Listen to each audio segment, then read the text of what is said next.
Hello? Yes. So basically, I was saying that what we learned from Dr. Gaitu was the 5-step approach to starting a business. From the pain or the problem to drawing a business plan to the SWOT analysis, all the way through to the steps in business improvement, marketing, investing in yourself, not diversifying too early, separating your personal and business accounts, all the way through to actually starting the business and enabling it run. We heard the stories from how he was a student, classes he missed, going to Accra 4 times in 1 week, and all of that. So that is what I learned. This is the time for questions and answers. We've had 3 speakers so far, from developing an entrepreneurial mindset by Reverend Dr. Bright Adonai, to business and marketing by Madam Odelia, to starting a business, the basics of starting a business by Dr. Abraham. So if you have any questions, this is the time to ask our speakers so that they address them. So please, if you have any questions, you have a question. Great, sir. Sorry. All right. Good afternoon. Right. My name is Isaac Salasi, a final year student. So I want to ask to the first and third speaker, most of the content of the presentation, the determinants we saw was the individual trying to either be a startup or maybe an in-progress entrepreneur. I want to know the factor the government play when you want to start a business, the imposition of taxations, and some series of policies that mostly affect startups and those who are in-progress entrepreneurs. What role does the government play for startups and in-progress entrepreneurs? Thank you very much. Okay. So you said your question was for the first and third speakers.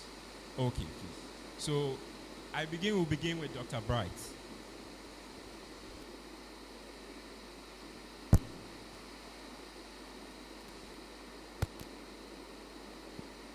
Hello? All right, thank you so much. Yes, the question you asked is very important. The government contributes to the growth of the young starters through creating an enabling environment, as in an environment that will help you run your business. But when it comes to issues of tax, there are some industries or some areas that they can exempt you from, some of the taxes when you are a startup.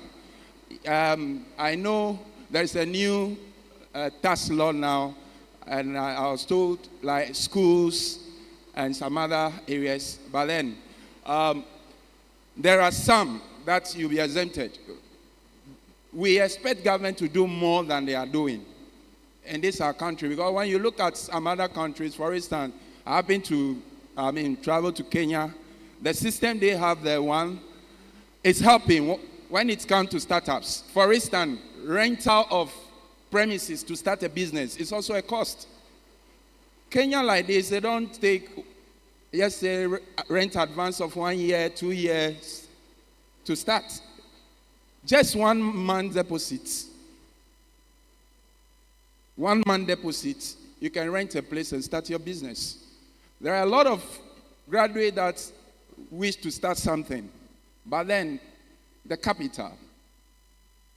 So I believe that issues even about rent control need to be an area the government should look at in a way to help startups.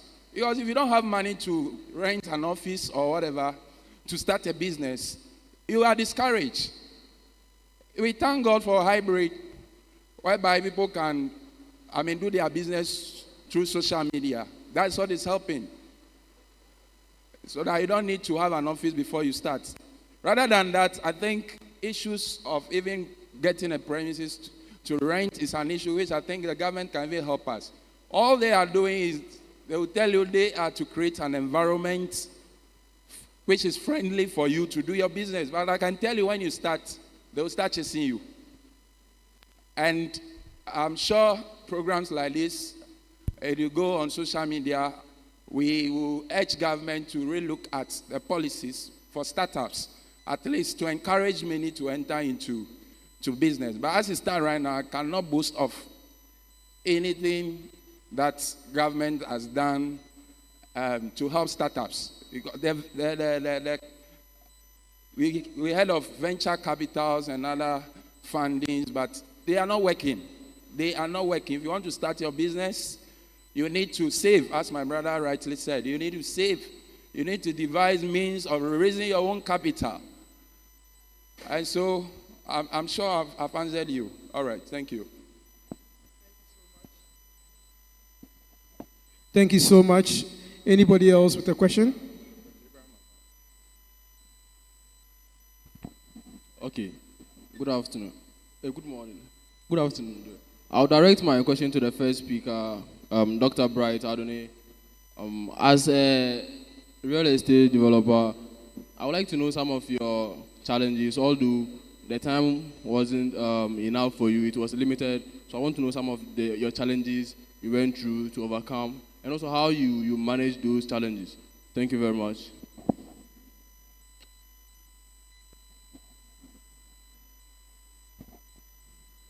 All right, so Dr. Bright. All right, thank you so much. Yes, every entrepreneur have challenges that will come their way, and when they come, how do you solve them? I think it's part of my slides, but unfortunately we didn't get there. One thing I want to say is that as an entrepreneur, prepare your mind that when the challenges come, it should not shift your focus. One thing I use as an entrepreneur that has helped me so much is that I've prepared my mind that there will be a lot of challenges. And so when they come, it's not something I'm surprised of. So what I do is that I stand firm to solve it. There are people who call themselves entrepreneurs, but when challenges come, they run away from it. If you are an entrepreneur who always run away from challenges, then there is no way you can succeed. One of the things I wanted to talk more about is risk. To be an entrepreneur, you must be a risk taker. If you can't take risk, then don't try business. You will not see the business you want to do clearly, what it will bring to you. But have it in mind that you must make a move until you are willing to take a risk. I mean, a calculated risk. If you say take a risk, sometimes when you tell students this, then it's like, they say take a risk, so as an entrepreneur, a calculated risk. Sometimes you need to be sure. Some of the things you can't avoid, you can't run away from it. So when it happens that such challenges come, what our advice is that be firm, be focused. Don't be distracted by your challenges. Personally, as a real estate developer, the challenges we normally have is, for instance, litigation issues may come. How do you handle it? So one key area we are training our workers is customer care. When challenges come or when there are litigations, how do you resolve the issue with your clients? So every entrepreneur here, one thing you must learn is that your customer service or your customer care must be strengthened. Work on it. If you have to train or if you have to pay so much to train your staffs as to how to handle customers is key, because they are bringing you the money. Just imagine you start a business and nobody is coming. You will collapse, you will stop. So train them to know how to handle clients when those challenges come is key. And resolving challenges with customers is a key to your growth. Because if you cannot resolve problems, news spreads so much. Even we ourselves, we are doing our best, but the few times we have challenges, it's like a news, spreading all over. Some may be forced, because in the business, one of the challenge you face is that you have competitors, and some of these competitors, they will, try to tarnish your image or your brand, and so they will put stories together, say things that are not. When such things happen, what do? you don't shift your focus. Know what you want to do and just be determined. So one key thing I'll tell you is to be determined. When challenges come, be determined to achieve whatever you want to achieve. Now, there are challenges that may come your way. That it's when it comes to government agencies. For instance, TAS, SNIT, GRA, SNIT, and all those people. So just ensure that always you are in good books. Do what is right. Then I don't think you will have any problem. Thank you. Thank you very much. A round of applause for Dr. Adonai. We also have something from Dr. Guy too as well. Right. So this to the first question. So there's this program that a lot of young people are not aware of, National Innovation and National Entrepreneurship and Innovation Program (NIP). So they give 5 years tax holiday for young people. I'm a beneficiary. Trust me, the process is not easy. So many bureaucracies. So for the first 5 years of my business, I didn't pay tax, but afterwards, I started paying my taxes. But it's a very cumbersome process, so you must have the patience to go through it. Now, when you want to start your business, trust me, there's not going to be any favoritism from government institutions that maybe you are a startup or ongoing business, so they will favor you. No, you are all going to pay the same rate. For me, I have to pay fire certificates, I have to pay APA, the assembly itself, and HIFRA. The process is cumbersome. So you must have the patience to go through. Thank you. That's what I want to add.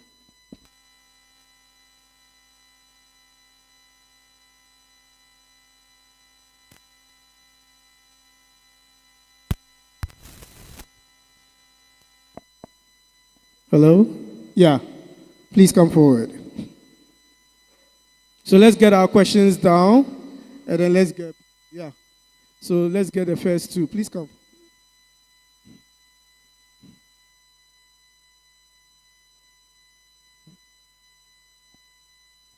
Thank you for the opportunity. Good afternoon. Okay, Mrs. Odelia, please, I love your emerald green. Okay. So I'm Victoria, a fifth-year medical student, and what I want to do is actually different from my course. I really love food, but it's different from my course. And looking at what you've discussed so far, it looked like what you did was in line with what you were already pursuing, if I didn't get that wrong. And with mine, it's quite different. There's a huge gap. And there's no time, logbooks, weekend duty, night shifts.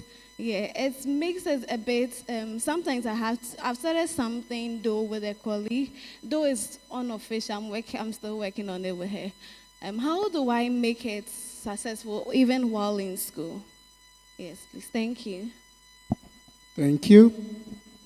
Good afternoon. My name is Abubakar Sadiq, level 400 doctor of pharmacy student.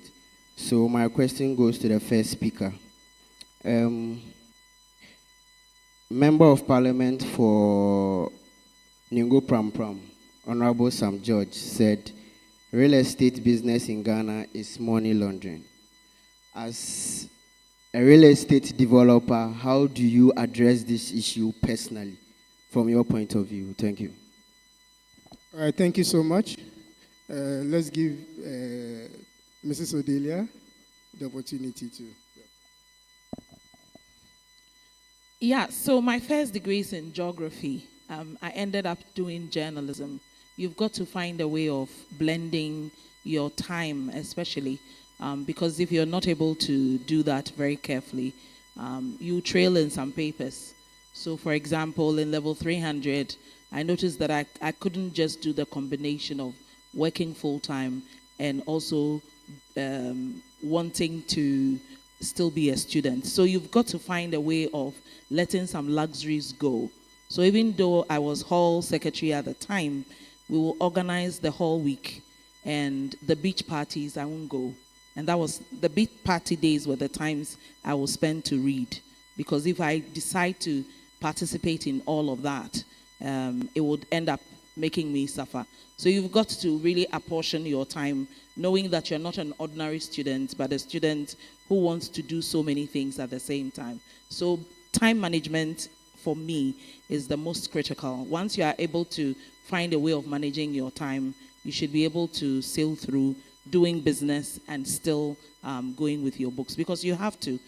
Otherwise, by the time you finish, that's when you're going to start. But this is really the starting time. Listen, there are 3 areas currently that are really getting global attention: youth, agribusiness, and women. These 3 areas are getting global attention. And so once you are still young, please take advantage of some of the global opportunities that exist. By age 35, you are out. And many opportunities don't come to people beyond 35. And sometimes you sit back, and I really loved the person who sang the song before I came to speak. She was actually talking about really knowing the times that you're currently in and taking advantage of it before it's rather too late. So this is really your time. It's time for the youth.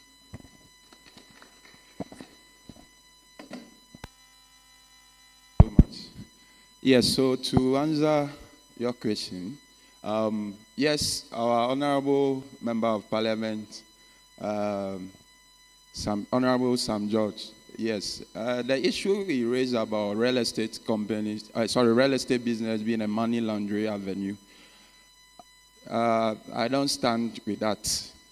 Reason being that, you see, every business, we have the bad nuts who are also part of it.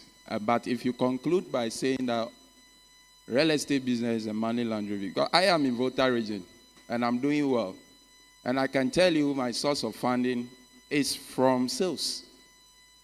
So it's not far from me.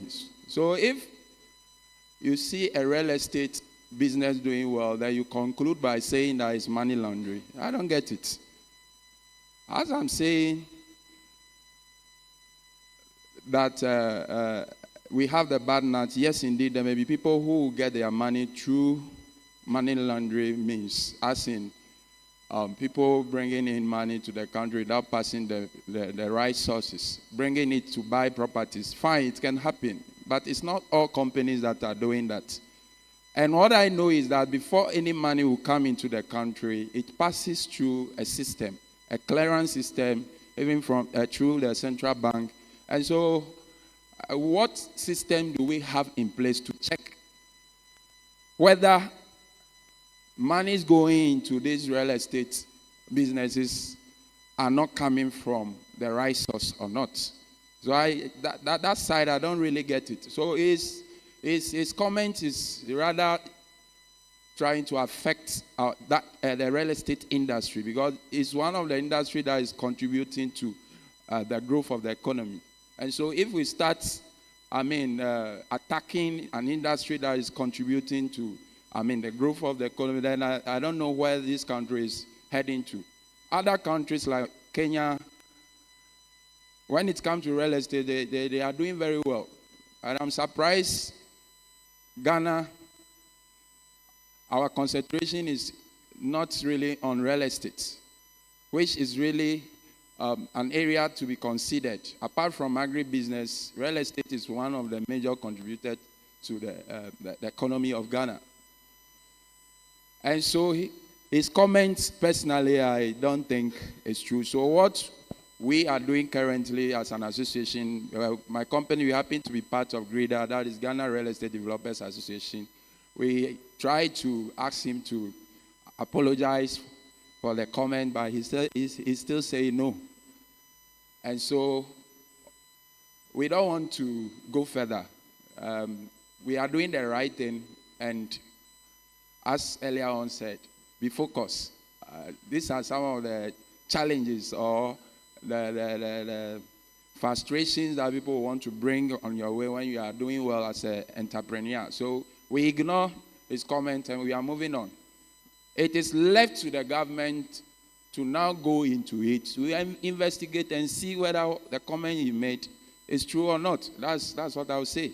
But for us, we don't believe real estate is a money laundering business. Thank you.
All right.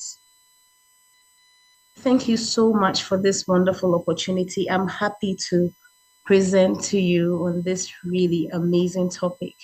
Does Ghana needs more women entrepreneurs? I mean, this is a conversation that we've had for so many decades. The fact that women play such a key role in the entrepreneurship space, in the workspace. So, first off, I'd like to start by saying that in empowering women to enter into the entrepreneurial space means that we're giving them the power to unleash their potential. We're also allowing them to break long-standing barriers that have otherwise hindered women's progress in achieving great feats. But this conversation we're having about empowering women entrepreneurs is not really just a trend. I believe it is the catalytic power that will propel women to transform Ghana's future by the business that we engage in. So I'd like to start my conversation by a great Esther made in Ghana, the late Dr. Esther Oklu. We've all heard her story. She's one of the pioneers when we talk about women entrepreneurs rising from Ghana. And her brand, the Inkulenu brand, is known worldwide. But what are the lessons we can learn from her? I believe there is value in taking success stories right here from Ghana and learning their story, understanding their challenges, understanding how they broke those barriers, because these mentorship models really would be a keep for the young girls and boys who are entering the entrepreneurship space. So she's known to have said, women must know that the strongest power in the world is economic power. Well, if you, is that what they say? Well, I believe that having this economic freedom liberates women. It allows us to take risks. It allows us to dare to be different. It allows us to break out of fear and begin to explore deeper depths that lie within us. And so I believe that we cannot have this conversation about entrepreneurship without considering the pioneer. She even opened the World Women's Bank in 1976 to be able to give women who were not having the access to the normal traditional banks to get access to finance, affordable finance to start business. And so even till today, Even though she's passed away, her story still rings true to most of us. We use her products, from the processed palm products to the marmalade and everything, to help women go to work, come back, and save time on things like cooking for their family. So thank you, Madame Oklu. Her children now head the company, and the company is growing from strength to strength. So we gave her one thing. Her mother was a farmer. She changed her deprived upbringing and situation to now producing a product that is used globally. So we have great lessons to learn from her. Like Queen Esther in the Bible, she showed great courage, great wisdom. She was able to stand up and rise up and speak for her people and negotiate better terms for her people. And Madame Oklu is not too far from that. So we've been talking about barriers. What are the barriers that are hindering women from rising up to the challenge, from standing, head to head with their male counterparts? Why are we seen always to be crying wolf after so many interventions have been put in place for us? Why are we still crying that there are barriers? Are there really barriers? I'd say yes. This conversation we need to continue having this conversation about the role that the barriers play. And in her research, Amanda Buller looked at the 3 different aspects that affect women in their entrepreneurial journey in Africa. And she looked at this, the role that gender expectations and identity play on women. As for you, you are a girl. If the family is going through hardship, we are not able to afford to send you to school. So we would favor and send your brother, since he will carry the family's name. He will carry the legacy. Your brother should go to school. You stay at home and learn how to cook, etc. For centuries, this has been the narrative, and it's changing. Thank God, this is changing. However, in certain remote areas, this is still very true. Societal and cultural dimension. What are your roles that society expects of you as a mother, as a wife, as a church leader, as a business owner? There are certain responsibilities that is expected and certain pressure that is given subtly to women. And then we talk about the entrepreneurial terrain. We've talked about access to finance for so many years, and now the dynamic has changed. It's now access to affordable finance. And this is a key player in the world today. In many countries, women are giving, very low interest rates, giving access to grants, finance, help with business advisory, etc. And slowly we're seeing this is emerging in Ghana, especially. We also look at the 2022 reports given out by the MasterCard Index for Women Entrepreneurs. And it tells us that Ghana stands at number 3 of the top leading nations when it comes to representation of women entrepreneurs. This is mind-blowing.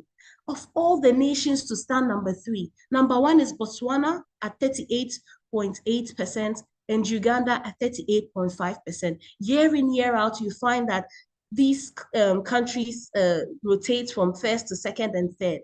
And the big question is, how is this happening? Because you'd expect that the Americas and the Europes will have women really representing greater numbers when it comes to the entrepreneurship drive. I'd say that this is so, according to the MasterCard Index, is because most of the women in these regions, the sub-Saharan markets, including Ghana, tend to start business out of necessity. So accommodating, we cannot expect our husbands alone to take the full burden that traditionally was their role of providing for the home. We see our children, we want more for them. We look into our communities, we want to empower women. There's a fire burning in us. So yes, Ghana needs more women entrepreneurs. Why? Because there's the necessity to make a difference. We have that catalytic, transformative power, and we cannot sit on it and wait for manna to fall from above. And so we delve into business out of necessity. And most of us start small. We are unlike most of our male counterparts who would like to have a proper structure, proper financing, proper team in place. Women like to start small, out of a passion, out of a yen and a bedding. One of the Stanford Seeds, my colleagues at Stanford Seed and alumni said they started a school just because they couldn't see the need, their child's need being met according to their educational needs. So they started a school with a few children, and today they have so many branches, happy kids across the nation, only because of that catalytic transformative energy that we have.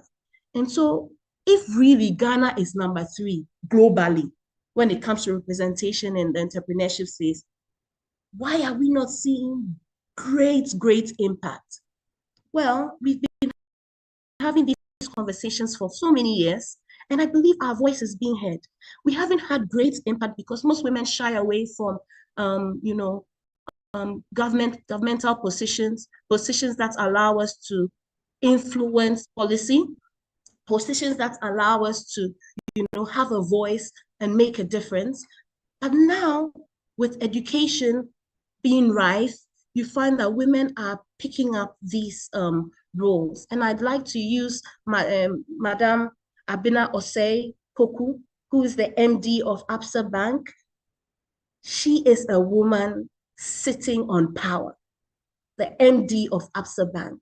And she's listened to our voices. She's listened to the associations of women entrepreneurs. And after Absa Bank has partnered with MasterCard, and they have come up with an amazing product for women entrepreneurs. It seems like I'm marketing them, but I think this is an unprecedented feat that we've never seen in the history of Ghana, that women get 10% interest on their loans, even lower than any bank is giving, even lower than what is recommended by the nation. And so this gives subsidies to women without collateral. A barrier has been collateral. Do you have a landed property? Is it in your name solely? These are the questions that they ask. And if I'm a married woman, will I happily acquire a property and put only my name on it? It is not our culture. We would put our husband's name on it as well. These are conversations that we need to have realistically, and I would like to really commend MasterCard and Absa Bank for coming up with this. Our voices, our small voices are being heard, and it's being heard because women have begun to collaborate and speak up. Now, before you jump into this entrepreneurship space, you need to start asking yourself real questions. Now, when I talk about representation, are women equally represented in the different sectors of the market? No, not really. But then we have the likes of Dr. Oponbeko of Manette. She's an example, that a role model that many young ladies should look up to. In the construction industry, my goodness, who would have thought that a woman would found a company into construction and provide accommodation for so many families, in Ghana? But the difference really between women and our male counterparts are found is these 3 questions that has been presented by Simon Sinek in his TED speech. He asked, why? The why is the main issue. In starting a company, we need to ask, why? What need are we serving? Why are we doing what we do? Because research has shown by Simon Sinek that people do not buy what you do. They buy why you do it. And so before you come up with your bright idea of how you're going to save the world with some new juice that has all the health benefits, ask yourself why, the real why. If it has health benefits, still, why do people need it? How is it going to change lives? How is it going to reach the people that you intend to sell it to? Because I've heard of a story once. One of my professors at Stanford University, the seed program, said he came up with this perfect idea to sell this drink, and he ended up having cartons of the drink, and he had to drink it up all and give it away free because he had thought about what he was going to do and how amazing it was, but he hadn't considered the why. And I think increasingly women are answering this question of the why, of the why, of the why. Okay, you can have it. So this is it. I watched an award program once. Shonda Rhimes, she's a renowned executive producer. She's into the film, and you've watched her movies on Netflix. And amazingly, this woman says she's not able to multitask, but women are known to multitask. So what is going on? Are there some secrets that we're not sharing? And Shonda Rhimes says, while I'm excelling at getting all the Grammys and the accolades and everything, I'm failing at one thing or the other. But I put on my lipstick, I wear my high heel, and I move on. But we have to also look at why again. Why are we getting into the entrepreneurship space? Is it for their money? Is it for their fame? Is it to effect change? Is it to bring transformation? These are real questions that we need to look into. And then that should be the driving force. Because remember, people do not buy what you do, but they buy why you do it. So before you come up with your big idea, my goodness, of how you're going to save the world, I'd like to introduce to you something I learned from the SEED program. And you can find this online. It's called design thinking. So before you go and ask your relatives for that 10,000 Ghana cedis, 5,000 Ghana cedis to start your shoe business, your bag business, your bakery, your automobile business, whatever it is your passion is, ask yourself these questions and get people involved in this conversation, this important conversation of design thinking. Simply, design thinking has to do with 5 key pillars: empathizing, defining the problem that you have to solve. Ideation. The ideation is so important. You bring your friends, your old school mates, you bring people, strangers, and you present to them this defined problem that you think your company is going to solve. You present this to them. How may we solve this problem? Okay? So how may we solve a problem like, for example, children being addicted to screens, okay? And so mothers are busy at work, fathers are busy at work, everyone is chasing paper to pay school fees and run the home and run our businesses. So we give our children screens, and then that affects the kids' brain. So now let's ideate about how we can solve this problem, what we can do to engage our kids without giving them these artificial dopamine highs, okay? And you share this problem with strangers, with friends, family, and get to understand, their ideas. Because you may think you have a great idea, but it will be great for just you and your family and friends. It may not be great for the people, your target market, right? And so once you come up with the learning from the ideation sessions, you take away the chaff, and then you do a prototype. You can use about 100 Ghana cedis. In our Stanford course, we use very limited resources. How can you use limited resources to draw and paint, use paper to create that product that you want? So for Forever Clear, what we did was we had to use paper, colors, crayons, glue to create the new packaging of products that we thought we had to create. Then we sent this to Accra Mall, and we talked to some strangers. We talked to strangers about, I want to bring out this product. It looks like this. How can you improve it? Will it work for you? Will it serve your need? Because in the ideation stage, we asked them for their help. And so when we did the prototype again, we had to go and test it and see, does it work? Does it not work? What do we need to change? And so this gives you the opportunity to fail fast without investing heavily in your great idea. It allows you to also learn on the job slowly. All right. So I think design thinking, before you go and pay for the business name, or you go and register, you go and do also invest heavily in something, think about your design thinking. All right. I'd like us to now take a step down and look at the value in the valley. We all want to talk about the mountain experience, the receiving of awards, accolades, being recognized when you go everywhere. It's a good feeling. I mean, if you step into somewhere and everyone's like, hey, madam, oh, thank you. I watched your speech last time. You are amazing. You know, that artificial high.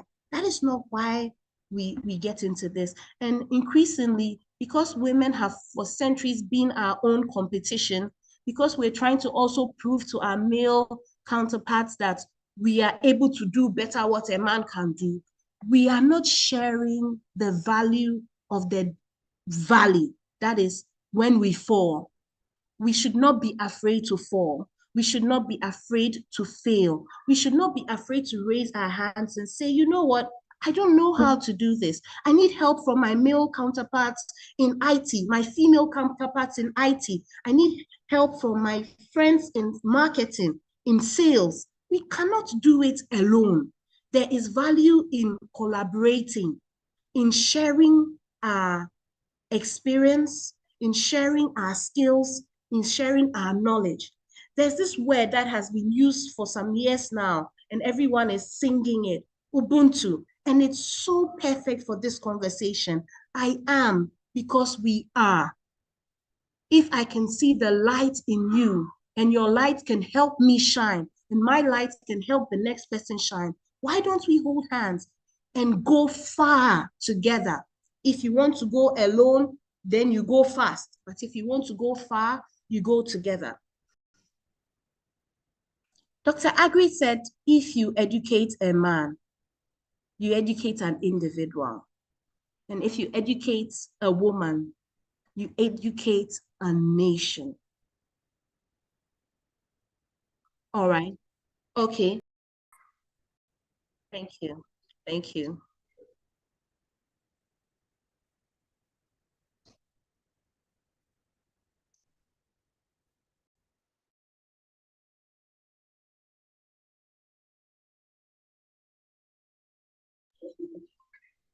Advocates for quality clinical products.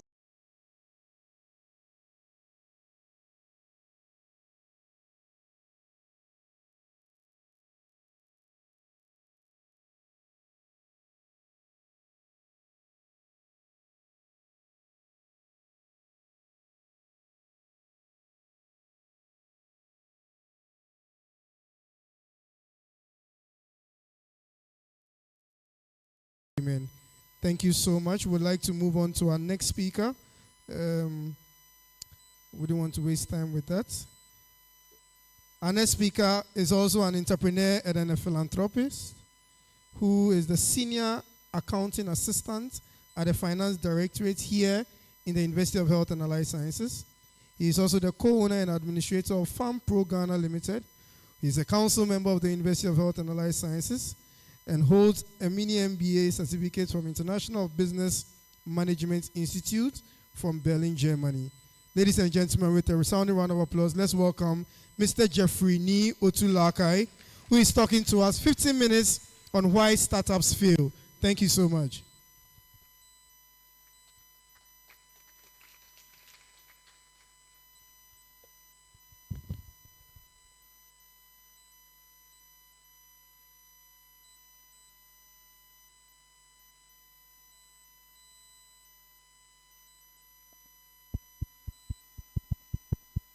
Everyone, how many of us know batatas? Okay, so I am the manager of batatas. Yes, today I'm the manager of batatas. Some time back, around 2018, we had a dream to build a restaurant in Ho. We started cooking, or I started cooking from my kitchen. I had a colleague, he's here with me. He's an immigration officer now. His name is Osborne. He helped me throughout the journey. We increased to a tabletop, and from tabletop, within less than 2 years, we built the first restaurant in Ho at the Smith Flats. How Batatas started. Because what I'm supposed to talk about is why startups fail. So if I could have my slide, yes. So we are going to have 7 key areas why startups fail. Batatas wasn't left out. We were almost about to close down after opening. I think we had, arguably, I would say, people say we had the best opening in the Volta region. One of the best openings. 10th October 2021. Yes, 2021. We opened, and it was mega. Sometimes when I go back and look at the pictures and the videos, it's a good one. You had almost the whole of Ho, and people from Accra and everywhere coming. But we didn't see anything. The money we invested for that opening, we didn't get quarter of it. Yeah, it's normal, it's normal. So my manager then, my friend and brother, Osborne, after the whole thing, everything passes through the system, but what happened? Realized that people were giving the food out for free.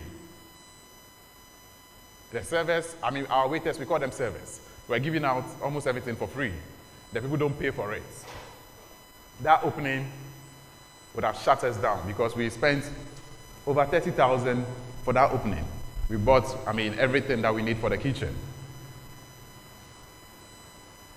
We only left with 7,000 to operate.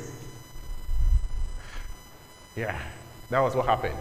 So based on that, we're nearly about to close down. And I'm going to try and educate all of us or have a discussion with you on the prospects of Batatas. Our failures and our prospects. Okay? So please pay attention as we go through all this. Can we move on? Yeah. There's a question. So there's the 7 failures I was talking about. Move on? Yes. So the first one, I was talking about how we started in 2018 in our kitchen and then moved to the tabletop around ADB, GCB, ADB area there. Some of you don't know, that's where we started from. And then in just a year, 2019, less than a year, we wanted to become big. Because we had challenges. There were challenges that we were facing at that spot. That's how come we wanted to grow. It's not as if we just wanted to grow like that. But we were having challenges using as Dr. Adonai mentioned, you pay for the rent, the space we were using. We went into partnership with a lady who the family owns that space. It didn't work out well. So we had to find a new place. I used to stay in the Smith flat. So, okay. We were passing and then we saw a place. The place was deserted. I wish we could have shown you the picture. For those who stayed in the Smith flat, I think Dr. Gaitu knows the place very well. It was nothing to write home about, but we saw the vision to transform it from what it is to what it can become. And that is what you see now. Maybe later on, we will show you what Batatas was, the place we are now, and what it is now. We can say it wasn't time for us because our plan was to stay there for 2 years, and after 2 years, we can build what we have now. We had to do that in less than 6 months. Starting that, we had to start looking for a place, rent the place, start building. Chunk of our money went into that thing. A lot of money. We had to take loans from everywhere. Because I work in the university, it was a supporting factor for me.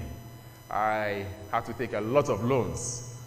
Credit union, bank loans, Provident Fund, union loans, everywhere. I was just taking loans everywhere. My colleague too, every money. To a point that there was a woman selling around the batatas. We go to buy banku with wele. I don't know how many of you eat banku with wele. Whilst you have about 500 cedis in your pocket. How many of you would do that? Yeah, no one will do that. So surely no one is going to do that. But we have to do that because we know what the purpose was for. But the challenge was we developed too early. It was too early for us to do so. And that was our first failure. And that's what we are trying to educate you on. You should have a plan. We had a plan. But because of certain challenges, we had to move early than expected. So on the first one, there's disadvantages, a lot of disadvantages, but the advantages were there too. Or the goodies that we got from there, superseded the failure that we had there. Can we move on to the next one? Yes. So another thing too was the understanding of the market. Yes, maybe we did a little feasibility studies around the area. We were looking at setting up a restaurant where you would have a little fine dining and then a blend of fast food with the restaurant setting. That's what we're looking at. And to date, that's what we look at. At our place, you can't smoke. We don't play loud music. For those of you who visit Batatas, we don't play loud music. We never play loud music. The music will be down. You can have conversations with anybody. That was the understanding we got. So that understanding is because of the area we found ourselves, the community we found ourselves. The Snails Flats is an elite area. You can't make noise around that area. And so with that mindset, understanding what they wanted, because they didn't have any food joint around. Any proper food. I was living there, I have to move all the way from that place to town to get food. Not today that, you have a lot of people putting up joints and all those things, yes. So after that time, that was what we were trying to understand, the area that we find ourselves. So understanding that, we situated our restaurants over there. So you always need to understand your market. If you do not understand the market, you are just going to give out anything. A lot of you go into photography, the guys, photography and what? The ladies go into makeup. Yes. So nowadays, everybody, makeup, photography. You have other people also doing content creation. Now they say they are content creators because they have access to what? Access to social media, TikTok and all those things. But everything that you want to do, you should make sure you understand it perfectly. And now, education is so free. You can learn online. You don't need to go sit in the classroom to be educated. You get it? So even if you want to do it, please make sure you understand what you are doing and not just do what everyone is doing. Okay? All right, so let's move on to the next one. Yes. Leadership. Leadership. Everything is about leadership. When you want to be an entrepreneur, if you don't want to fail, you need to be a leader. Even if you are not born a leader. We say some people are born leaders, natural leaders. I find myself in that situation. Wherever I find myself, people want me to lead. I happen to lead the Senior Staff Association of this great university. We are the pivot of the university, I always say. We do all the works, the dirty works, yes. When VC wants some documents, we have to go and print it for her. You see, I was sitting there, and then they had to move me to come and sit by VC. Because at any point in time, she would need my assistance. And that's our role as senior staff. We call ourselves middle line managers. And I lead that team. We are the second formidable force in the university. We have 4 unions in the university. UTAG, which most of you know, Gawa, that's the senior administrators. Then we have senior staff. Then we have Tewu. So we are senior staff, and I lead that union. I happen to lead a lot of other things too. Even as I was saying, if you don't find yourself as a leader, or you were not born a leader, you can make yourself a leader. To be a leader, you should know how to serve. That's all. That's my philosophy. You should know how to serve. If you can't serve, then you can't be a leader.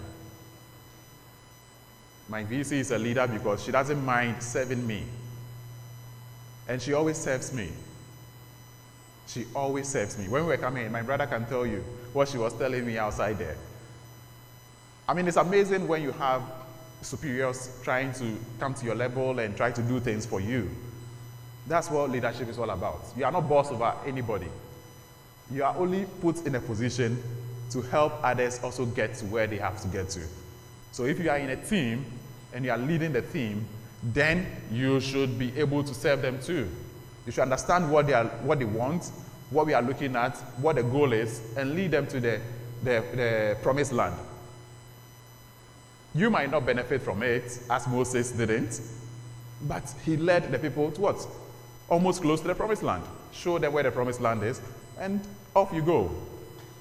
So please, let's be mindful of how we manage our teams as a leader. If there's a team and then you are leading them, you should be mindful of, I think you should find their strengths, the strengths of everyone in the team. For Batatas, when we opened, we had over 20 staff, over 20 staff, all from different angles. I think we even pushed someone from Adonai. So today I'm opening up. We pushed someone from Adonai. We pushed people from Sky Plus, Bota Serene. I mean, a whole team together. Today ask me how many people are left there. Less than 3. Less than 3 of them from the beginning, initial beginning, are left there. The turnover is like that. But as a leader, why do people leave? Or why do people want to be part of you? It's because you have something good in you that you want to share. You understand their plight, and then you would always go out for them. So you should have that team leadership and servant leadership qualities in you to lead a team. Let's move on. Yes, this is very important. Adaptability. You should find a pivot, something that you are looking at. A great thing. Maybe you set up, let's take for instance, we set up Batatas, and then we didn't understand what exactly we were trying to do. We are saying we want to be the restaurant, a fine dining restaurant, where people come in, have their dinner and all those things, let the music be down and all that. Yes, that's what we are looking at. But does the community want that? Is that what the community wants? If the community doesn't want it, then you have to change. You have to try and adapt a little to the community. You get it? So that's where you should be looking at. Okay? Don't think, yes, this is our focus and that's it, it ends there. No. You have to adapt to what the community is looking at. So if the community wants a little jama, you should give them a little jama. Is that not so? Yeah, so let's move on. Okay, planning. Financial planning and planning are all the same. You need to plan. If you plan from Dungeons and Dragons, I don't know how many of you have watched that movie. What I learned from it is when you plan today and you fail in the next one, you should plan again. You should have like 1,000 plans. If it's A to Z, when plan A fails, plan B will work. If plan B fails, plan C should work. If plan C doesn't work and D would work, maybe you've learned from A, B, C. You put all together, it will give you plan D. Am I making sense? Okay, so A doesn't work, B should work. If B doesn't work, C should work. If C doesn't work, then D should work. If D doesn't work till Z, still continue planning. Learn your mistakes, move on, and let's see how the future is going to be. Disconnected product development. All right. It's similar to the pivot. So you have a product. Maybe, let me just go, with the batatas again. We are selling assorted fried rice. Our assorted fried rice had a challenge. Does it mean that we should stop selling assorted fried rice? No. It means we should better the assorted fried rice. We can go taste other places and then come make ours better. You get it? So you can't discontinue something because you failed at it. No. You have to learn from that mistake and move on.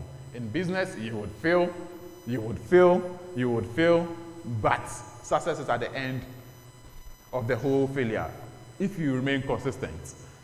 Let's move on. Yes, this is the key one. And without this, nothing will work.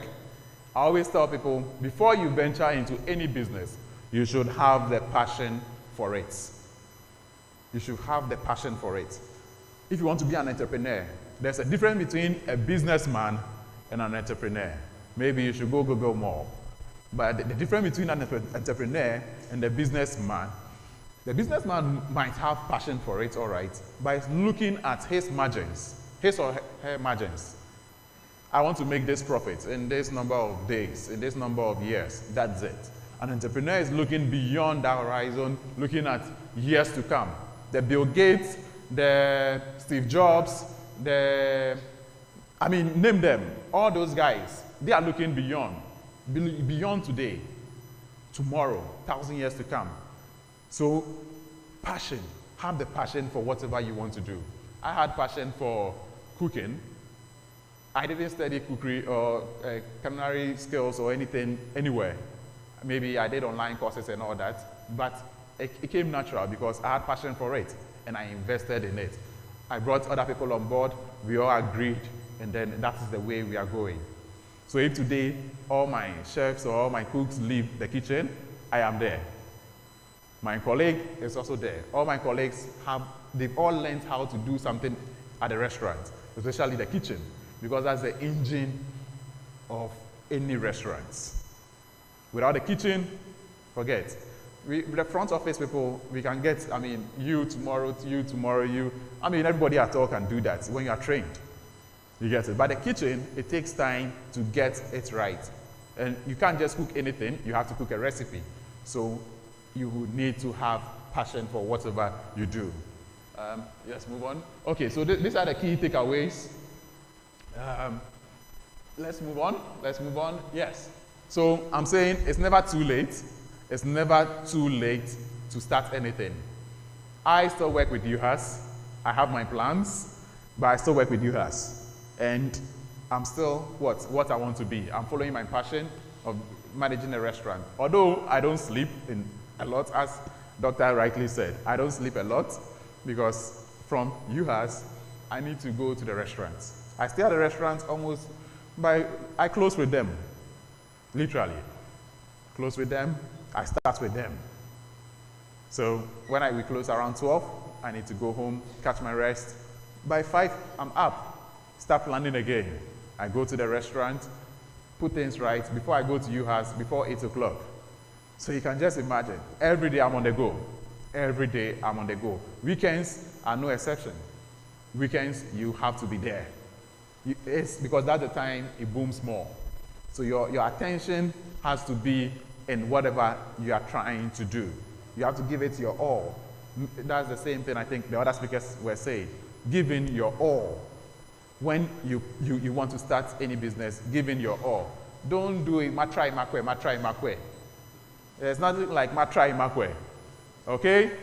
Even if it's one CD that you put into any business or any venture, make sure you give in your all. So thank you very much. Remember to visit Batatas today. Okay? Yes, Smith Flats. Thank you.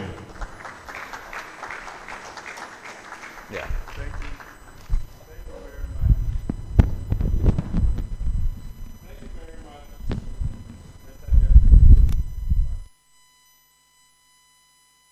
Hello.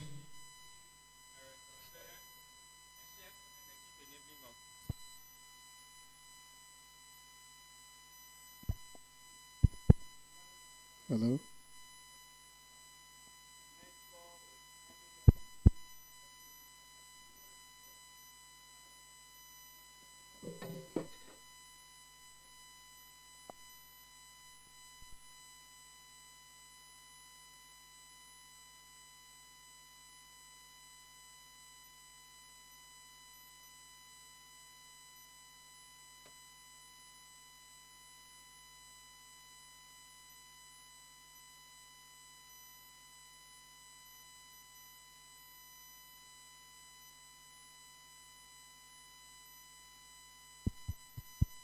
Hello. Try to. Hello. Try to.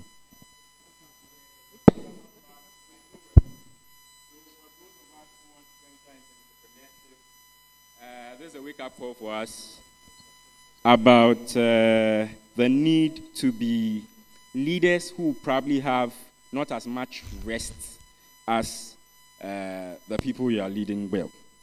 Yeah. So my takeaway from Mr. Lakai was premature scaling. First off, he says don't rush, slow touch, right? Don't rush, slow touch. Just move, relax, and then move. And you should understand the market you want to penetrate as an entrepreneur. You should slowly penetrate that market after understanding whatever it is you seek out to do. And then again, about team dynamics and leadership, as I've already mentioned, you should not ignore the pivot signals. You should have adequate financial planning and make sure your resources are sufficient. You should not have disconnected product development.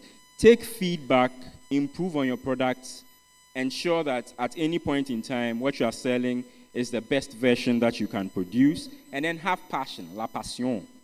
Have that. And at the end of the day, we'll realize that this startup, or whatever startup it is that you seek to venture into, will not fail. Quick word from our sponsors. We have African Hill Hotel and Resorts. It's on the way to the VC's house. Get into Sky Plus. Very, very, very nice place. Ambient environment. Cool for relaxing. You can have a weekend stay there. Batatas, of course, where Mr. Lakai himself is coming from and operates. Beautiful food. The assorted fried rice, the assorted jollof rice, I promise you, it's the best. I can agree with the opening he said. The day Batatas opened, I think it was a Saturday, who went crazy. Everybody was talking about Batatas. Have you heard about Batatas? Oh my God, the jollof. Yeah. So there's that. Kafel Creations, of course, graphic design. Satis medical supplies business.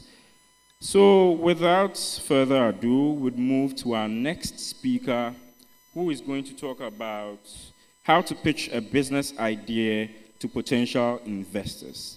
Now, this next speaker is a business consultant with Witty Innovations Consult. She's mastered in business planning, development, systemization, financial modeling, entrepreneurship training, statutory and regulatory compliance. She has 5 years working experience in education, banking, and the agricultural sector. She's worked with organizations such as Momento Eye Care Center, Ghana, Core Business Solutions, Ghana, Still One Rice, USA, Care Me Bioplastics Limited, which is in Rwanda, Evolve Sports 365, which is in the USA, Bottom Farms, which is in Ghana, and Vihab Ghana Limited. She holds a Bachelor of Commerce from the University of Cape Coast, Ghana, and a Financial Modeling and Valuation Analyst certification from Corporate Finance Institute in Canada.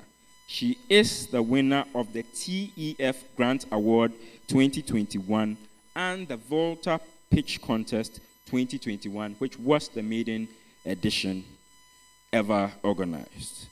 Please help me welcome with a resounding round of applause, Miss Joyce Azuma.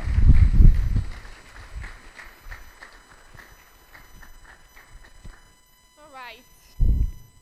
Can you hear me? Yeah. Wow.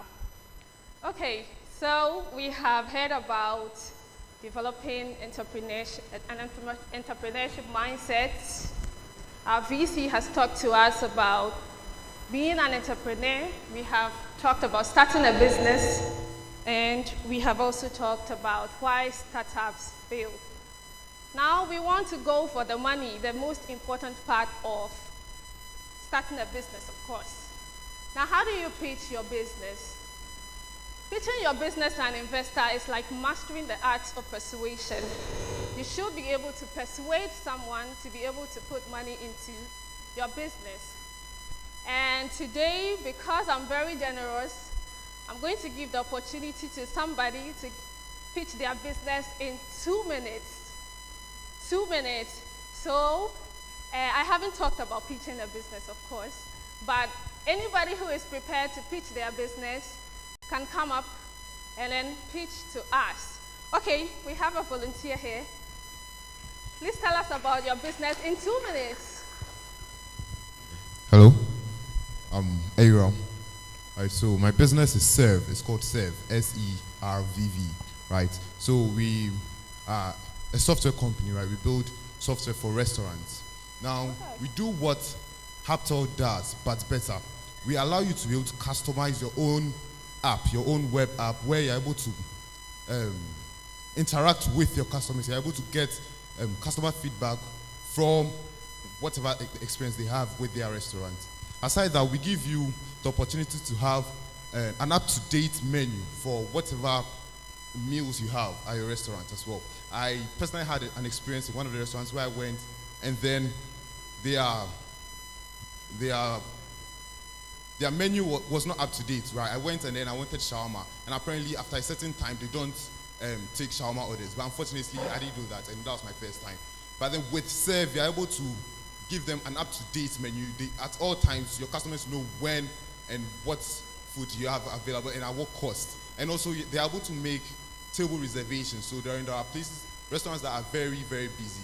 And then with Serve, your customers are able to even place an order or make table reservations before they get there. Thank you. All right, thank you. Please, I didn't catch your name. Aram. Aram. Yes. Thank you so much. Please, let's clap for Aram. All right, so Aram has told us about his business, and in 2 minutes, he has told us some of the things that we should be looking at. There are some things that he did not mention that I am going to talk about, but let's move on to the next thing. No, please go to the next slide. Yes, what is a business pitch? Your business pitch is just a presentation of your business to either your customer, to an investor, to a potential partner, or any other stakeholder in your business. So you realize that I did not mention only an investor. As a business owner, you should know how to pitch your business to each of the stakeholders in your business. Some are customers. So for your customer, you are going to be doing a sales pitch. A sales pitch. How do you convince the customer to buy something from your business, a product or your service? And then for your potential partner, okay, you've started a business, you want a co-founder or something. How do you convince somebody to share your vision with you? It is also a type of a business pitch. Then we'll talk about the investor, which is mainly our focus for today. The investor who is going to put money in your business either for free or for a part of your business, which we call equity. Let's go. Let's move on. Okay, I've talked about the types of business pitches. Now, the main thing we are focusing on today is the investor pitch deck. Now, your investor pitch deck should have all of these things in it. And for the example that Aram gave us, Aram's business, we are going to use Aram's business to talk through this whole thing. And this is where I'm going to spend most of my time. So the first thing we should be looking at in an investor pitch deck, which you are going to present to the investor, is a compelling story. Aram told a story about how they came up with their business. Your story should resonate with the people. You should have some compassion for the pain that people are facing. So your problem statement should be stated in your story. Okay, I saw this thing, and I think that it is something that needs to be solved. And so this is how I came about it. Your story is what will grab the attention of anybody who would want to invest in your business. Then the second thing is your value proposition, which they have talked about. It is also the solution that you are offering to the customers. But your value proposition is not just a solution. It is what you are doing differently from what everybody else is doing. It could just be a customization, like Aram said. It could just be packaging, branding, anything that makes you different from what your other competitors are doing is your value proposition. Then you have to include a solid business model. Your business model is just a big word. It's just how you make money out of your business. As a software as a service business, like Zapier, I don't know if we've heard of Zapier. They are a software as a service company. You subscribe to their service, and then you pay maybe a monthly fee, you pay a yearly fee for their service. That is how they are making money out of their business. Batatas is selling fried rice. That is how he's making his business. So your business model is how you are going to make money out of your business. And then the next thing is your team. Your team is the number of people who are coming together to make your business work. And the team that you are building should be able to have the knowledge and the skills to make the business work. The next thing we are looking at is your market opportunity. Okay, I have this business idea, but do people really want my solution? How big is your market solution? Your market opportunity, sorry. The research that goes into the market opportunity is very important.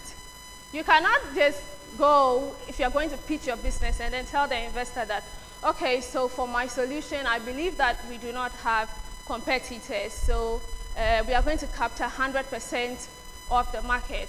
That is unrealistic. Nobody will believe you. Every business has competition. So there's a lot of research that needs to go into it, and then show that there are actually people who will pay for your business, not your friends or your family. If you're going to tell your idea to your friend is definitely going to tell you that, yes, it's a great idea. Your family is going to tell you, yes, it's a great idea.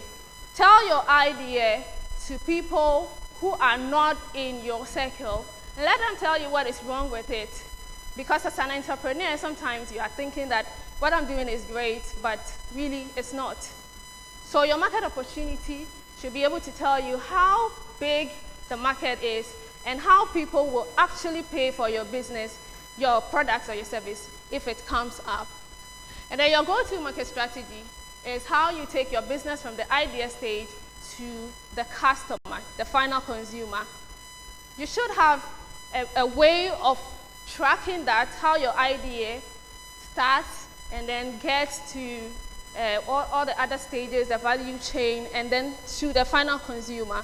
You should be able to demonstrate that. Your financial plan, very important.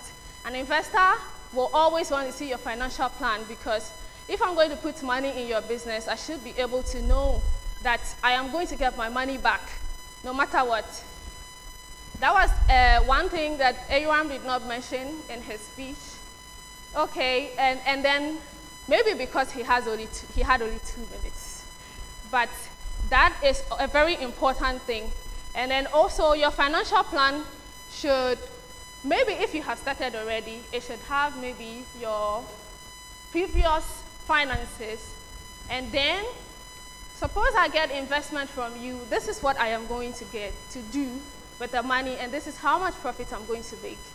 That presentation or your pitching is what will convince the investor whether to put money in your business or not. So you are going to make good use of the first 3 minutes by telling the story of the business.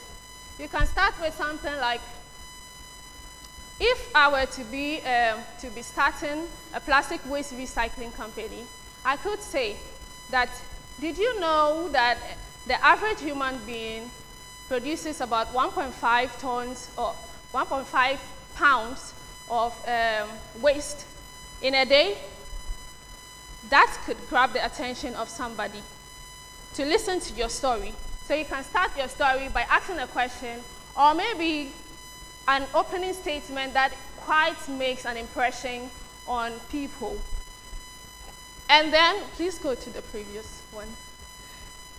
And then your story should really tell the pain that you are solving, which is the problem, your problem statement. Yes, there's a pain that I have found, and there are millions of people that are facing this problem. So I built a solution for it, and now is the time. Now is the time is very important because you need to let the investor know that if you don't put money in my business now, maybe tomorrow or tomorrow next will not work. So you need to put your money in my business now. Now is the time. You need to convince the investor that you should put your money in my business now. Just let's move on. Okay, so when you come on stage and you're coming to pitch your business to an investor, what is the investor looking at? First, have in mind that the investor is not investing in your business. The investor is investing in you because you carry the business. The first thing they are looking at is your passion. How do you demonstrate passion for your business? You should be, if you are not passionate about your business, nobody should be passionate about it. So you should be able to tell your story in a very passionate way. Even tell the story, if it relates to you, tell it, let them know that, yes, this thing happened to me, and that is why I am striving to put a solution to it. And then the investor is also looking at your confidence. If you're not confident that, well, I will get the money, you will not. Some people really get investment not because their idea is great. It's because of the confidence they come with, and it's because of how they say the things. You know, there's some people who are very convincing. They can convince you to take your money, and then later on you realize that, well, I just invested in crap. But it's happened. They are sweet talkers. You should be able to learn the art of sweet talking people to put money in your business. And then the investor is also looking at your knowledge and the skills. What knowledge and skill do you have to be able to pull the business off? Aaron's business is a tech business. Does he have a tech background? Does he understand how the business works? You should not just start a business without your knowledge and without any knowledge or skills in it. The investor will not be very convinced that you'll be able to pull it off. That doesn't mean that you're supposed to know everything about the business. You should be able to put together a team also that is going to help you with different skills, of course. People with different skills and knowledge who will be able to help you build the business. But realistically, you should be able to understand how the business works, the nitty-gritties of the business. Okay, so the fact that you have gone to pitch a business doesn't mean that somebody will put money in your business. If your business idea has been rejected, see it as an opportunity to learn and then come back again. Airbnb, which we all know about, it's now $1 million business, was rejected in the Dragon's Den in 2008.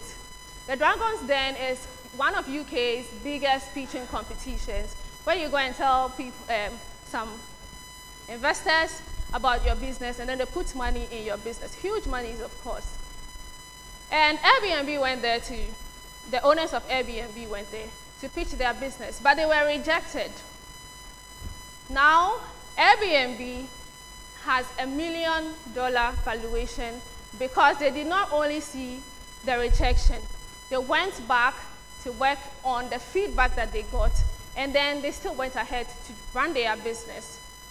So, see the rejection as an opportunity to learn and then go back to invest.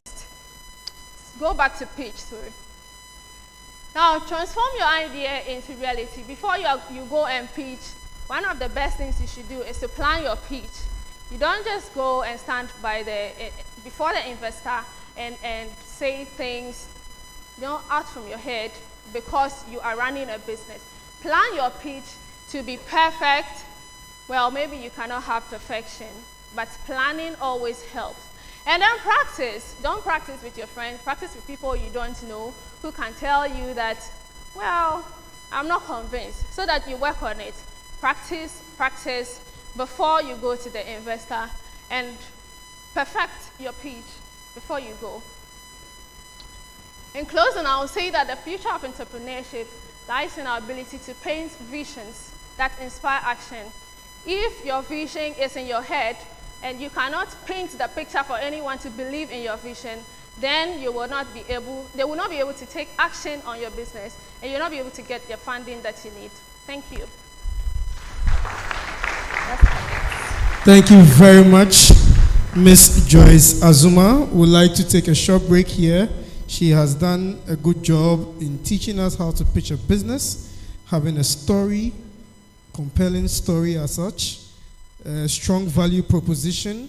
Along all this, you should have a strong team to support you, and then a solid go-to-market strategy.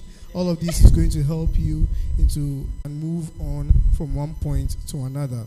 I'd like to open the space up for 5 speakers who would do the questions and answers. They would get the opportunity to ask their questions, and then from the list of them, we can have the group to ask the questions. Yes. Yeah. Thank you very much, and thank you to all the speakers. My question goes to the 3 speakers who are here. I know that Dr. Gatu has already answered this question, but I also want him to. So I have the students whose curriculum is as heavy as the load that I cannot carry. And you said you were moving from Cape Coast to Accra, Cape Coast to Accra. How did you manage to pass? How do you manage your time such that, how do you prioritize such that, how do you manage your finances such that the car will not leave you in Accra and walk to Cape Coast? I want that answer. Within the health space, you have been pitching, so you're an expert in pitching. Which viable projects do you think the health students here, some ideas, some examples, so that those who are not sure I told you from the beginning that entrepreneurship is not about products. It can be a service. You can sell your brain power, and you can sell your mouth, you can sell your voice. So what can we pitch within the health space? And to my staff, you go to work, you go to another work. How do you balance? I know that this university we have both students who are family oriented, especially the sandwich students. I'm not sure whether anybody is here, but I'm sure they can. You are here, okay. So how do you balance family, work, and your entrepreneurial idea? So maybe I'll give it to you first. Thank you. All right. So thank you very much, VC. As I said, it's all about planning. You need to plan. If you don't plan, you fail. In life, if you never plan, you would fail. If you think everything will just come to you at a silver platter, that's a lie. You need to plan. You know, in a day, you are supposed to visit the consulting room. So using a sandwich student, you need to visit the consulting room. You need to be on campus too, because I know some of them don't get a leave. You wake up early. You don't need 10 hours sleep. I understand even 5 hours is okay for you as an adult. The weekends, you can choose to use one day or the weekends to rest, if that is you. For me, I only take 5 hours sleep. You can also choose to have 6 hours. It's to your own advantage. But never think that if you don't plan that, oh, I'll sleep at 10 and wake up maybe at 5 to start my daily activities, you would succeed. I plan, so you can also plan. Plan your day. Know that, oh, I'm going to work from 6 or from 7 to 3 o'clock. After 3, I'm supposed to be at UHAS. After UHAS, I'm supposed to go and take care of my family. Around 5, the women have to go and do the cooking for the children and all that, or pick up their kids and all that. After that, You can choose to have a nap if that is you. But all those things are planning. It all boils down to planning. If you don't plan, you would fail. So plan your day. Your phones, everybody has a phone. Even the one we call Yam phone. Just put it on it. Write it as a message. Oh, I'll go here at this. I'll do this at that. I'll do this at that. Your to-do on your phone. It's not for just being there. It's for you to plan. Okay? It's to help you plan. So just plan your day, your time. Because time wasted, you can never get it back. Like today, we will never get today again. We'll get a similar day like this, but today is lost if you don't make it productive. Okay? All right. Thank you.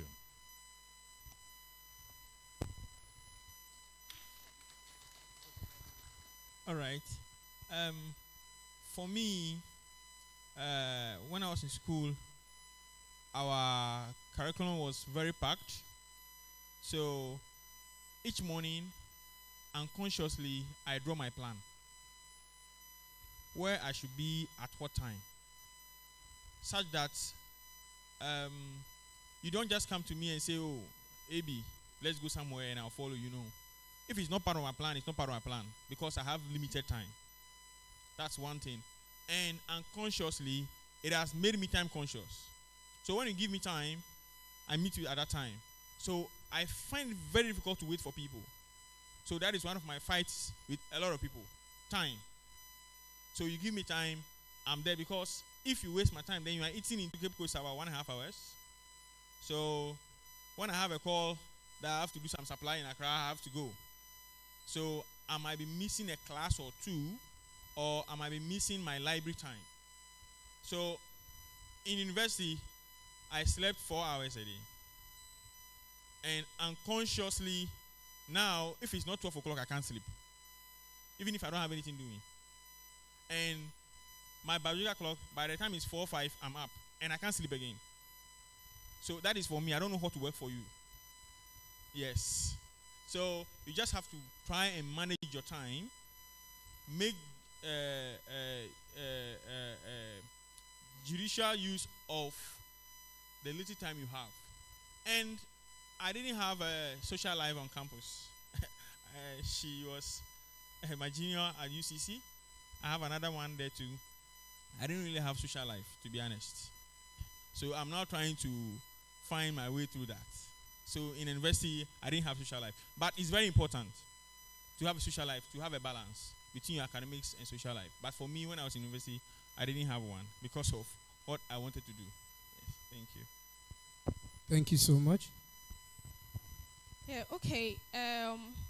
So health, in the health sector, what are some of the opportunities that we should be looking at?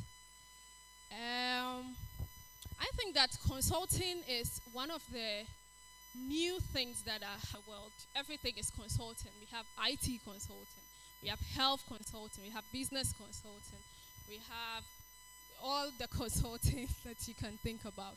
So for health, people in the health sector, for you to be able to do what you're already doing, which is that is health related, and then be able to make a business out of it.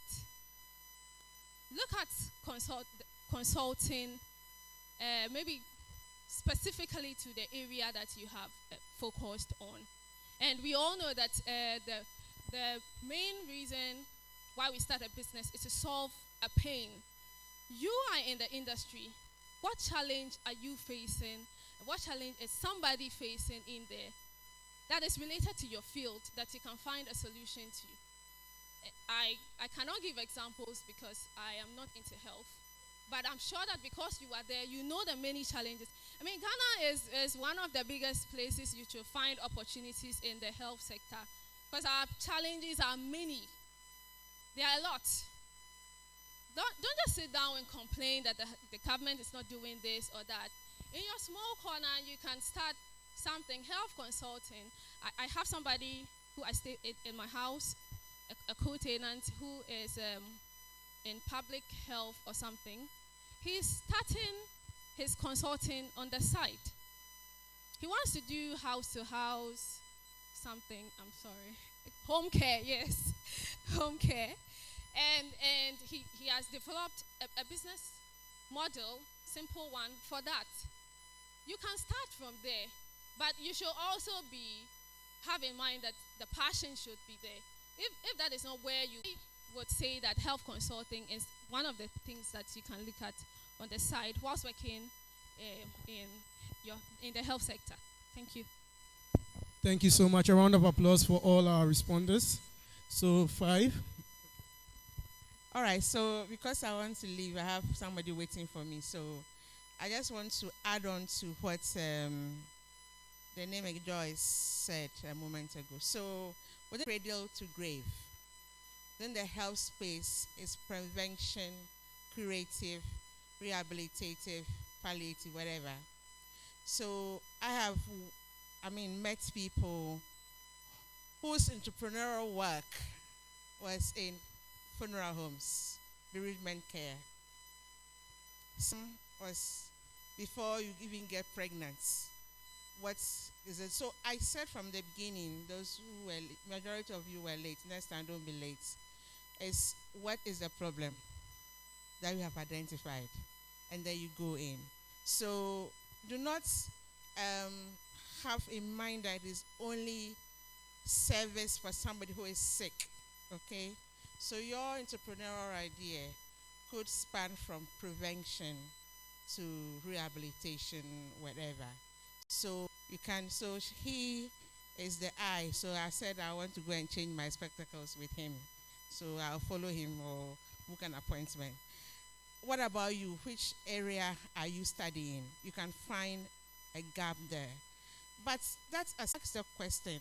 I asked a question with the mind that within what you are doing, you can have an entrepreneurial act to add to. So I tell people that you have a retirement plan when you have an entrepreneurial idea. So your normal job is a normal job, and you can sew for me to wear like this. You can have your fashion. It doesn't mean that you should leave what you're doing, okay? So you can have passion 1, passion 2. All of them can shine. So I think that, that is what I have to add. Thank you very much. MC, come for your...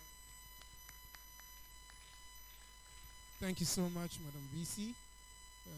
So I think it just rounds up at time management and then having the best of yourself at heart and then at interest. Let's have our questions now. We have our resource persons who are still waiting. Yes. Thank you very much. I am Nelson Tetewayo Akute.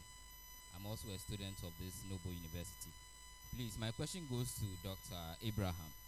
With respect to the funding for startup investment, when you listen to other top-class investors such as the Kiyosakis, the Warren Buffett and the likes, there's a split in ideology when it comes to the funding.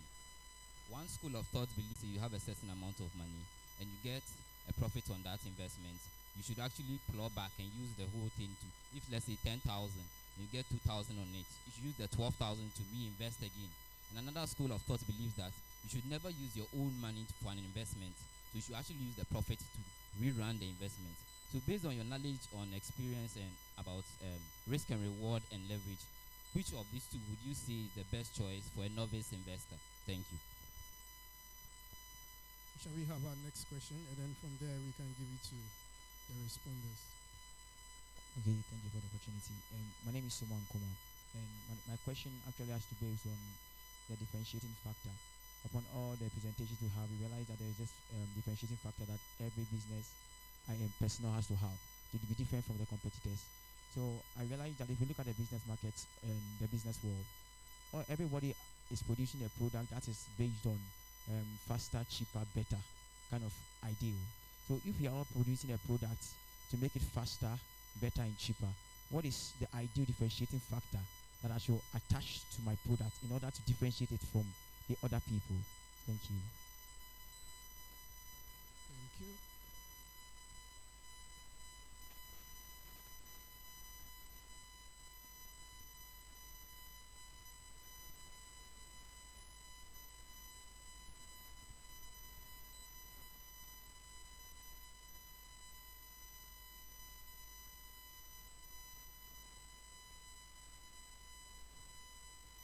Okay, so for the investment question, I would say there is no hard and fast rule. Some have very little profit margins. So if you want to upscale, the profit you made, is it enough for you to upscale? You ask yourself. If it is, into it. If it's not, and you really want to upscale, or you see an opportunity in the existing business, you understand. But if for a business such that the profit margins are high, so after the year you look at your books and you see that fine, I have enough money to plow back into the business, then you can use that approach. So there is no hard and fast rule to that. It depends on your business and the business dynamics as at the point you want to upscale. That's why I said in my slide that the last one, to reinvest, you don't diversify too fast. Because sometimes, if you want to take money from business A into business B, you might end up collapsing business A, and you might lose the two. You understand? Because you are now entering into a new field which you don't know how the market will react to. You understand? So look at your dynamics, and then you can make a decision on that. What distinguishes your business from the other?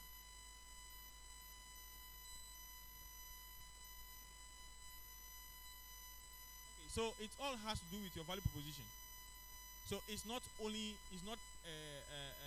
let's say 2010 you are using a certain value proposition. By 2015 the market has changed, their taste has changed. You understand? You need to constantly change or revise your value proposition to meet the taste of your clients. Let me use mine for example. If you come to my clinic, I have a variety of frames. Now when the students come, the students say that, oh, at this particular point I need this shape of frame, the round one, the one that my brother is using. You see, the round Akufuado. You understand? Most of them say, okay, I want the round frame. Then I'll know that, okay, fine. The student, that is their taste. So what do I have to do? I have to stock more of that. At a point, that will fade away, and then they might be moving from maybe metal frames to plastic frames. You understand? So when you see that the metal frames are moving, the plastic frames are moving faster than the metal frames, then you see that no, the market wants the plastic frame, so you go in for that. Currently, what is happening is that people want very big statement-making frames. You understand? So you see someone with a very small face, but wants to wear a very big frame. So when you see that those ones are moving, then you know that no, the market wants that. Then you move towards that direction. It's not every business person that can identify the dynamics. So that's what's going to be your competitive advantage over your competitors. You understand? So just try and observe the market and respond to what they want. Then you will be ahead of all your competitors. Have I answered your question?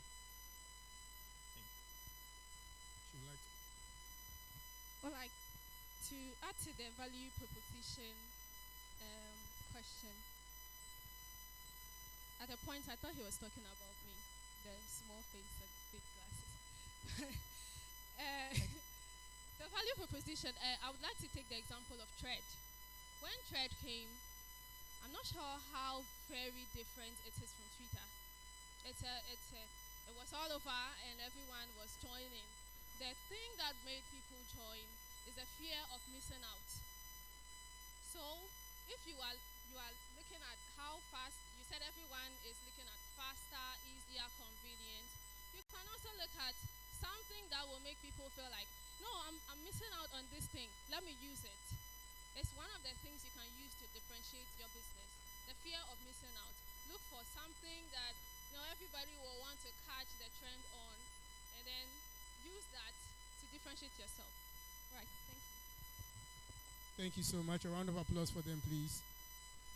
Next questions, please. Let's give them the opportunity. All right, thank you. My name is Salasi. My question is to Mr. Please, in your content, you gave us your roadmap to the establishment of your eatery. In a case where monetary status was very weak, where you resorted to loans to fund your establishment, I want to know, why didn't you consider partnership? Instead, you went for loan.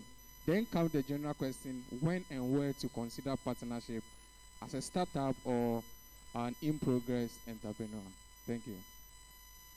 Let's have our second question from the gentleman there. Thank you for the opportunity. I respond to Richard K. Amenya, a studentpreneur. My question goes this way. Is it, in line of entrepreneurship, is it a must for you to practice the course you are currently studying in school? Is it a must for you to practice such a course? With the reasons that I find myself doing nursing, but it's not something I like, or it's not something I love.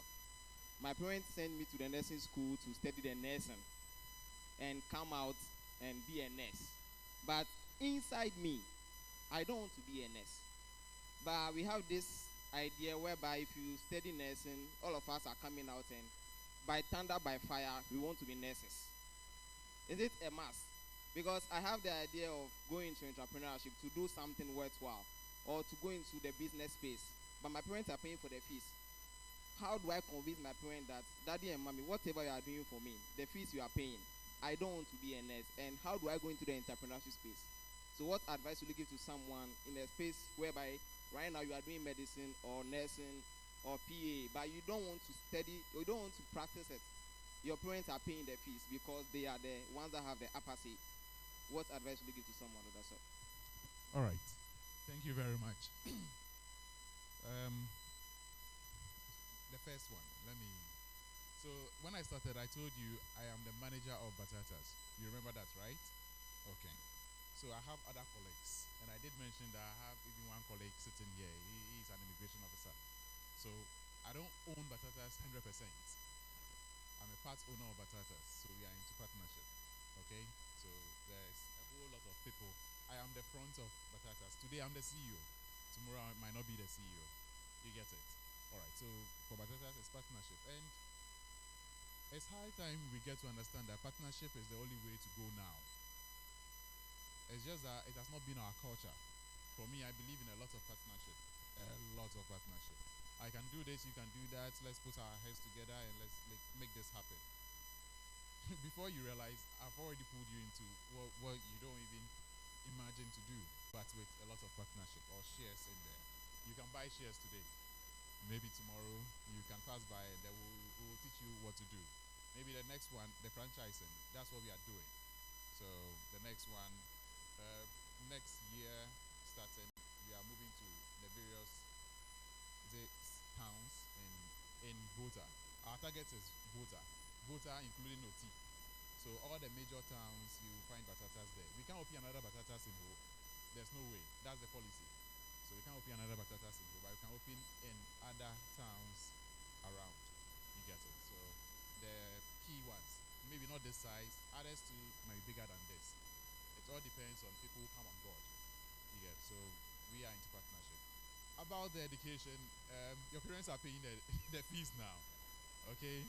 You have nothing to do about it. You have to go through it. I'm a victim of it. Guy too, we attended the same school. It's not it wasn't my thing to even go and do science. I didn't want to do any science. They only worried me to go and do the science. Today I'm not even using science. You get it? I'm not anything, like I'm not a scientist, I'm not a doctor, I'm not a nurse, I'm none of those things. But they were paying the fees. You need to go through it. They all knew very well that I was a vocational and technical person. I had my 1-1 in pre-voc and pre-tech. But they never wanted me to do anything of that sort. Even when I got a chance to go agric, they said no. Still science. I wasn't calling the shots then. If you have someone like me as your guardian, I would ask you what you are interested in. Because my words, or I ask them, what are you interested in? Someone says, I'm interested in picture making or drawing and all those things. I watch you, I study you a little, I see that, yeah, that's true. Some of my words are in Maoli school. And they are pursuing what they want. And I think that's what we should also learn. Everyone here. If your ward wants to do something, don't stop him or her. That's the only way. The Chinese and all those people you see, they don't force their children to do what they want them to do. No. Go and do whatever you have to do. Family business is waiting for you. Are you getting it? Yes. You can go and do whatever you want to do. Go and do all the things, medicine or whatever. People have the medical degree and all that. They are not practicing. They are now doing what they want to do. Are you getting it? So your passion, finish the school, go and follow your passion. Now and finish it for them. That's my advice to you and everyone. But moving forward, when you become a parent, make sure you break that chain and let your children follow their passion. That is the only way you can make excess, or you can make good income. Even when you are not even being paid. I can wake up and go to Batatas if I'm not being paid. I don't have a problem with it because that's my passion. So that's the simple advice I can give to you too. For now, just manage, get your passion on when you are done. Okay? Thank you so much. We'd like to move on from here. There will also be another opportunity for more questions and answers. So we'd like to just move on to our next. We have some sponsors we'd like to acknowledge. We have the likes of African Hills Hotel. We have the likes of Adonai Estates Limited. We also have the likes of Satis Medical, Salaria iMed, West FM, that is dealing with all of our social media regarding radio, and then UHAS Base TV, which is streaming live this program on YouTube and then on UHAS Base TV as well. We'd like to acknowledge the presence of one of our sponsors from State Insurance Company, that is the SIC Life Insurance, in the name of Miss Joyce Agbodeka, who is the branch manager for SIC Life Insurance, who, a round of applause for her as she sees us and then says a few things for us. A round of applause, please. Let her feel the clap as she comes all the way here to engage us.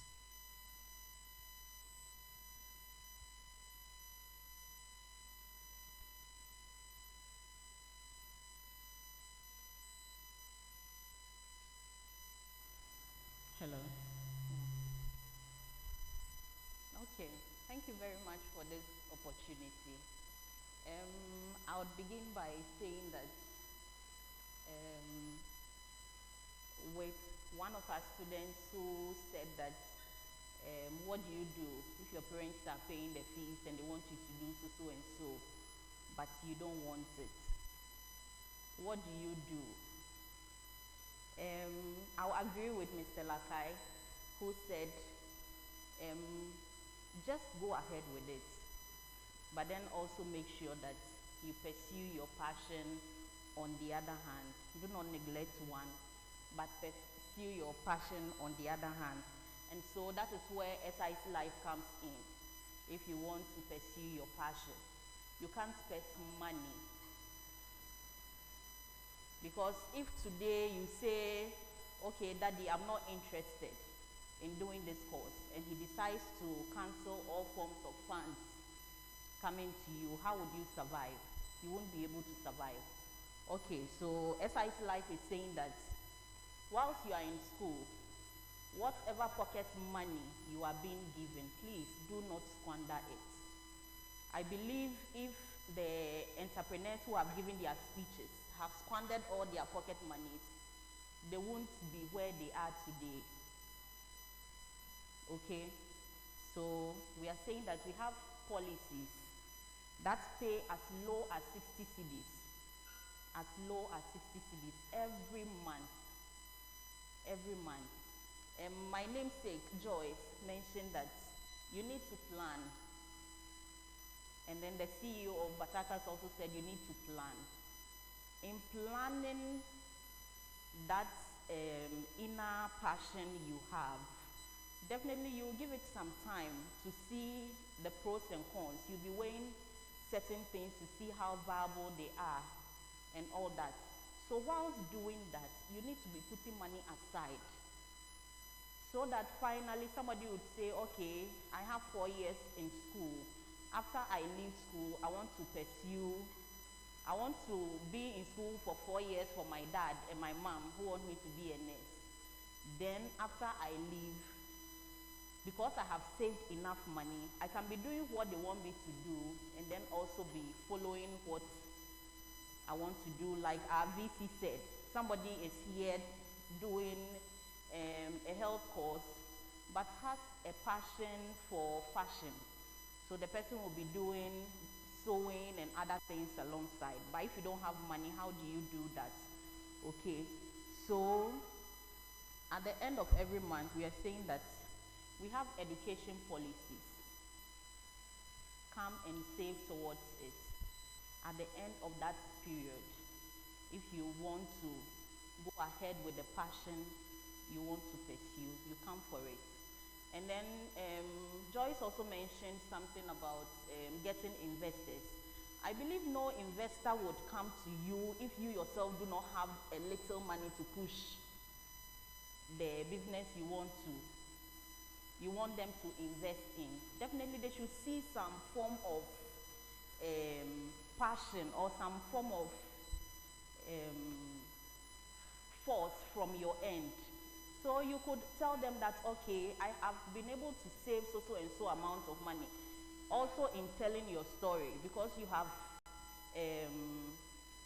seen what you want to solve, maybe in Ho or outside Ho or wherever you'll be going after here. You have seen what you want to solve. You can tell them, okay, whilst I was in school, because I saw that, okay, people eat and throw on the streets and all that, I have also decided to come up with a certain something, and because of that, I've been saving whilst I was in school to reach this far. I believe no investor will tell you that, no, I won't invest in that, because they have seen how serious you are concerning that. And then also, what I'll add again to it is that whilst chasing all these things, please do not forget social gatherings like Doc did. It's very, very important. Social gatherings are very, very important. We were in SHS, okay, I went to SS, so it's still difficult to say this SHS. So you were in SS, you have old students associations. Okay, whilst you are here, I believe that once in a while you have old students associations and the rest. You may have, like the CEO of Batata said, Batatas has a lot of sponsors, partners. Okay, you may have people with like minds in your social circle who will be able to come together to help you. So please do not forsake social gatherings, and that is where SIC Life also comes in. We have a policy for old students. Okay, so you realize that at this point something will happen to you. God forbid you hear that, oh, your mom is dead or your dad is dead, and they'll come out to say, let us contribute. At this point, all our pockets are not the same. Some people may be able to contribute more, others will be able to contribute less. It will not be enough though, but you will take it like that. It will happen to somebody else, and then you realize that that day everyone is so broke, you are not able to contribute. And you may think that people do not like you in that social circle, but that is not it. So we are encouraging old students here to also sign on to our old student policies, where you contribute as little as 12 cedis every month. Okay? So that it will cushion us for all these unforeseen circumstances. And we are also saying that when you finally succeed in your quest for entrepreneurship, please, and a big please, do not think that the money you have put aside belongs to you. it still belongs to the business. So that you hear that, my dad is gone, my mom is gone, and so you go and take all that money to organize a very, very big funeral for your mom and dad. No, it doesn't happen that way. Give us that risk. As you are here now, just give that risk to us and go and sleep. We know that we will not live long, but then we are also praying that as we live and then start to enjoy the fruits of our hard work, we'll be able to live longer to enjoy it more before God calls us. But then if it happens that it comes before time, we won't go and put our hands into monies that would have otherwise been used for other investments or expansion in our businesses to solve that. Okay, so please take our funeral policies, and then when any death happens, you know that you have peace of mind, like SIC promises to give you, will give you absolute peace of mind. You sleep, just notify us that this is what has happened to you, and whatever we promise to give you, we would give to you, instead of you having to dip your hand into your enterprises coffers to use it for that. And then also other career paths as you are here that will help you raise funds for you to support your quest for entrepreneurship. We are saying that SIC Life has a slot for agency work. So as you are here and you want to be an agent, as in going around to sell our businesses, you are paid commissions. Those commissions, you'll be gathering small till you get to a point where you are okay to set up the business on your own, and then you use it as a seed capital for that. Also, what we are saying is that although you are in the health sector, don't limit yourself to health alone. Please, don't limit yourself to health alone. So you can take up internship courses, internships with other institutions, and SIC Life is willing to take on some of you for internships, for you to learn other business ideas that will help you to inculcate into your future business as well.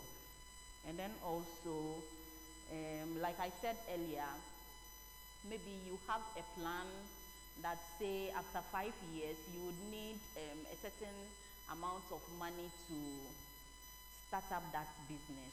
We are saying that we have a policy for that as well. We call it guaranteed endowment policy. Okay, as the name suggests, it is guaranteed. So if you come to us today and we tell you that, okay, when you pay 60 cedis, you'll be getting, let's say, maybe 6,000 at the end of 5 years. It is guaranteed. There's no way you come to us after the 5 years and we'll say, no, you are not going to get it. So you already have it at the back of your mind and you'll be saving towards it. After that 5 years, you have that seed money to be able to invest into whatever you want to use it for. So I'll end here. Maybe in the course of questions, more will come up and then we'll be able to talk about it. Thank you. Thank you so much. A round of applause for her as she steps down. SIC Life Insurance, bringing you all of that. So you have to have some money for yourself before you think about moving to investors. Because if you don't have money, I think there's even a saying, heaven helps those who help themselves. Provide some money and we'll support you. You can come and see me. I'm an investor. I can invest in your business, provided your pitch is good. Thank you so much, Ms. Agbodeka from SIC. We would like to continue in a world where AI is becoming the norm, a world where AI is taking over from human activity and human reliabilities. We have an executive director of Magabin's Network, who is a social entrepreneur and a human development practitioner. He is co-convener of the Volta Regional CSOs platform on the SDGs and a committee member on the African Network of Young Leaders for Peace and Sustainable Development, which is a member of the UNFCCC Yongo ACE Group. Ladies and gentlemen, with a round of applause, let's welcome CEO of Magabins Network, Mr. Albert Gabins. Thank you.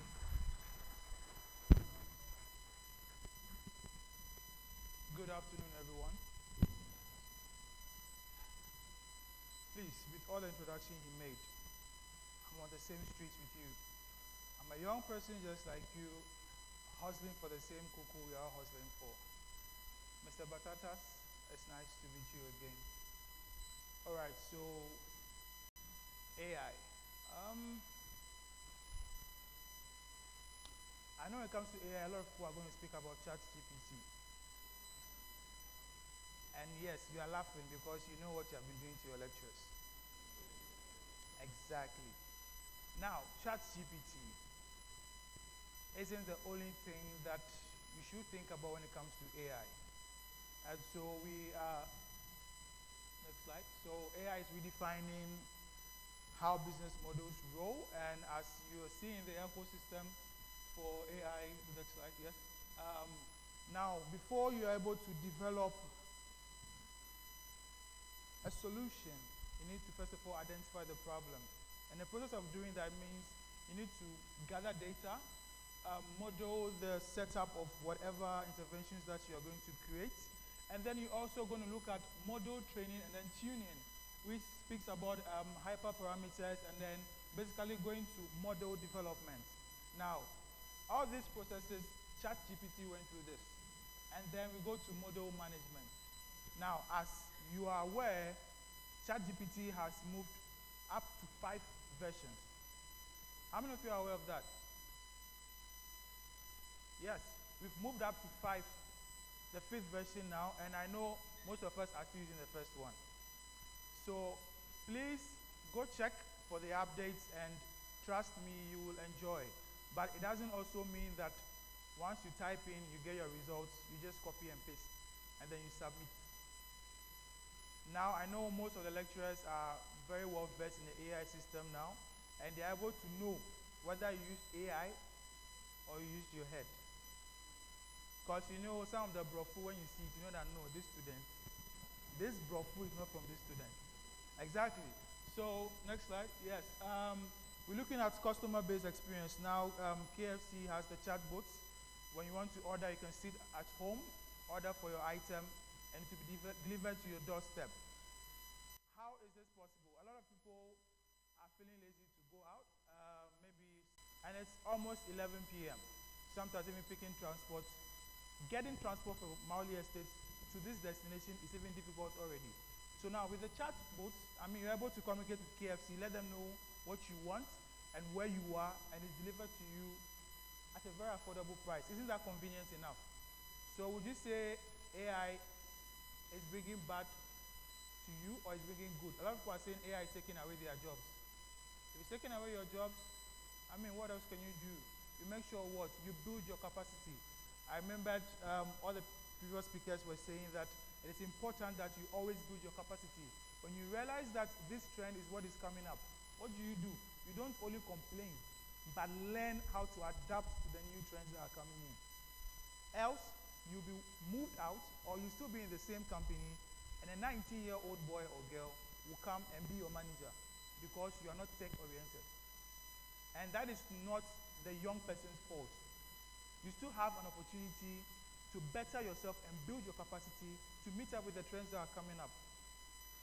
Our younger brothers and sisters in the junior high and senior high school level now, by the time they get to the working age, is what they are learning going to match up with the job that will be available by then? So you have your master's, your PhD in whatever you are doing, but by the time you are done, what you've studied, there's no more job available for that.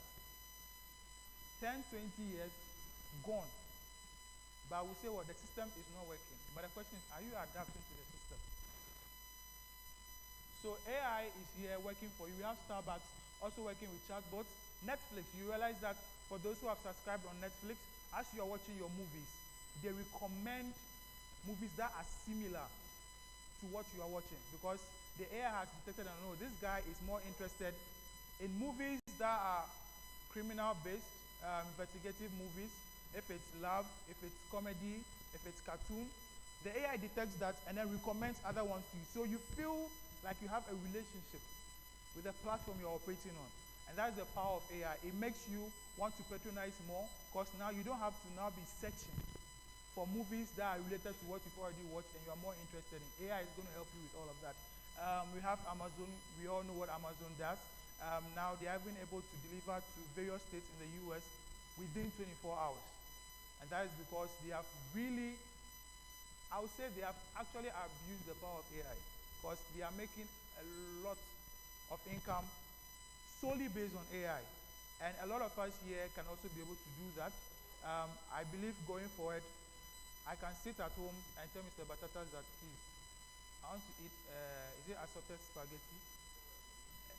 Exactly. And then when I snap of a finger and within seconds, I receive it at my doorstep.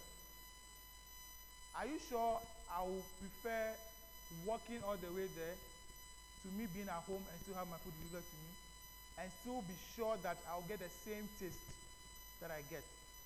And so one thing about entrepreneurship is also making sure that your trademark is well recognized. I mean, we should get to a point where at whatever event you are, wherever you are, if you eat food from Batatas, you should know that, no, this taste is from Batatas. There's a popular one at Poly called Hotspot. When you eat that rice, you know it's from that place. The type of rice used, the vegetables used, how they even spread the ketchup, and then the, how do the chef call it? Is it coleslaw? Exactly. How they do it. Once you see, nobody tells you this is from Hotspot, because that is their trademark, and you know that. When you see Salaria, you see the logo, you know that is it. I mean, you don't need anybody from anywhere to come and start describing how it looks like for you. When you see Batatas logo, nobody needs to tell you how it works. It's self-explanatory. Going forward, I'll be sharing some AIs with you that are going to help you in logo development, how to draft your business pitches and all of that. So, next slide. Yes, so automation and efficiency. Like I said previously, I think you can move to the next one. I already spoke about how efficient AI has been working for us. We are looking at building an AI-driven startup. Now, we have both, we have the Cassava network coming up now. We have Jumia, we all know what Jumia does. But let's look at Ho. Both is working here in Ho, but what's the highest rate of transport system that is in Ho? It's the Keke, right? Now, do we have a system for you to be able to order for Keke when you're at home? Do we have that in Ho? But that is more patronized than both, right? And I'm definitely sure that the prices will even compete with both, because it definitely can charge more than what both does, right? And so we complain that sometimes we don't get Keke at certain times, and Keke don't go to certain places at certain times. Can you develop a system to bridge that gap? Or should we wait for someone to come from somewhere to come identify it, make money out of it, and we still be here and still complain that there are no opportunities for us? I mean, if we live here and nobody still brings up that idea and puts it into reality, that means that we are our own problem. I've given one free business idea, and I expect to see it operating by next year, or if possible by the end of this year. Do we all agree? Do we agree? Thank you. Going forward, yeah. So we're looking at the case study of entrepreneurial success. Now, in the academic sector, Grammarly.com is really helping a lot. And for some people, we usually wait till when we are done typing whatever we want to type, then we forward it to the site. But you can actually link Grammarly to your Microsoft Word, to your phone, to the extent that even when you are WhatsApping and English is even wrong, it notifies you that what you're typing is wrong. So most of the typo errors that we face whilst chatting on WhatsApp and all of that, Grammarly can help you correct that before the message is even sent. And even whilst you are typing on Microsoft Word, since you've linked it to Grammarly, it's going to help you correct your words. You need to give it the preferences that you want. If you want to sound smart, if you want to sound that you are well vested in whatever you're talking about, meanwhile you know you are not well vested in it, but you know you need to get your grades, so you have to make sure you get your words straight. We're looking at CRIPS, and CRIPS in the US is basically targeting perishable goods, how to make sure that they analyze each of the states in the US and the kind of perishable goods they order for. And so they let you, the company, know that for this state, they order for this number, and they order for this number. That way you don't overproduce, you don't over-deliver, and you don't get any of your perishable goods damaged. And I think AI is really, really upgrading into a much higher level where they are going to make our lives very easy. Like I said, you will only complain if you have refused to adapt yourself to the new trend. If you adapt yourself to the new trend, there won't be any need to complain. Same as Amazon, like I spoke about it earlier on. Amazon is also building solely on AI to make sure that they're able to deliver their goods to the specific locations and at the specific times that you want them to be delivered. Amazon is able to even create extra businesses in terms of real estate, which a lot of people don't even pay attention to. Same as KFC. KFC uses buildings. Amazon uses warehouses and buildings, right? So people focus more on what service they are providing, forgetting that they are venturing into other businesses. KFC now owns a lot of properties in Ghana and across the world. Automatically, they become landlords. That's a full real estate business. But people are not even paying attention to that. They think it's just the food they are giving out. But they are owning the space, and they've owned series of them. Likewise, Amazon as well. Now, if you want to go for a loan, I'm sure there are some specific terms and conditions that you have to apply to.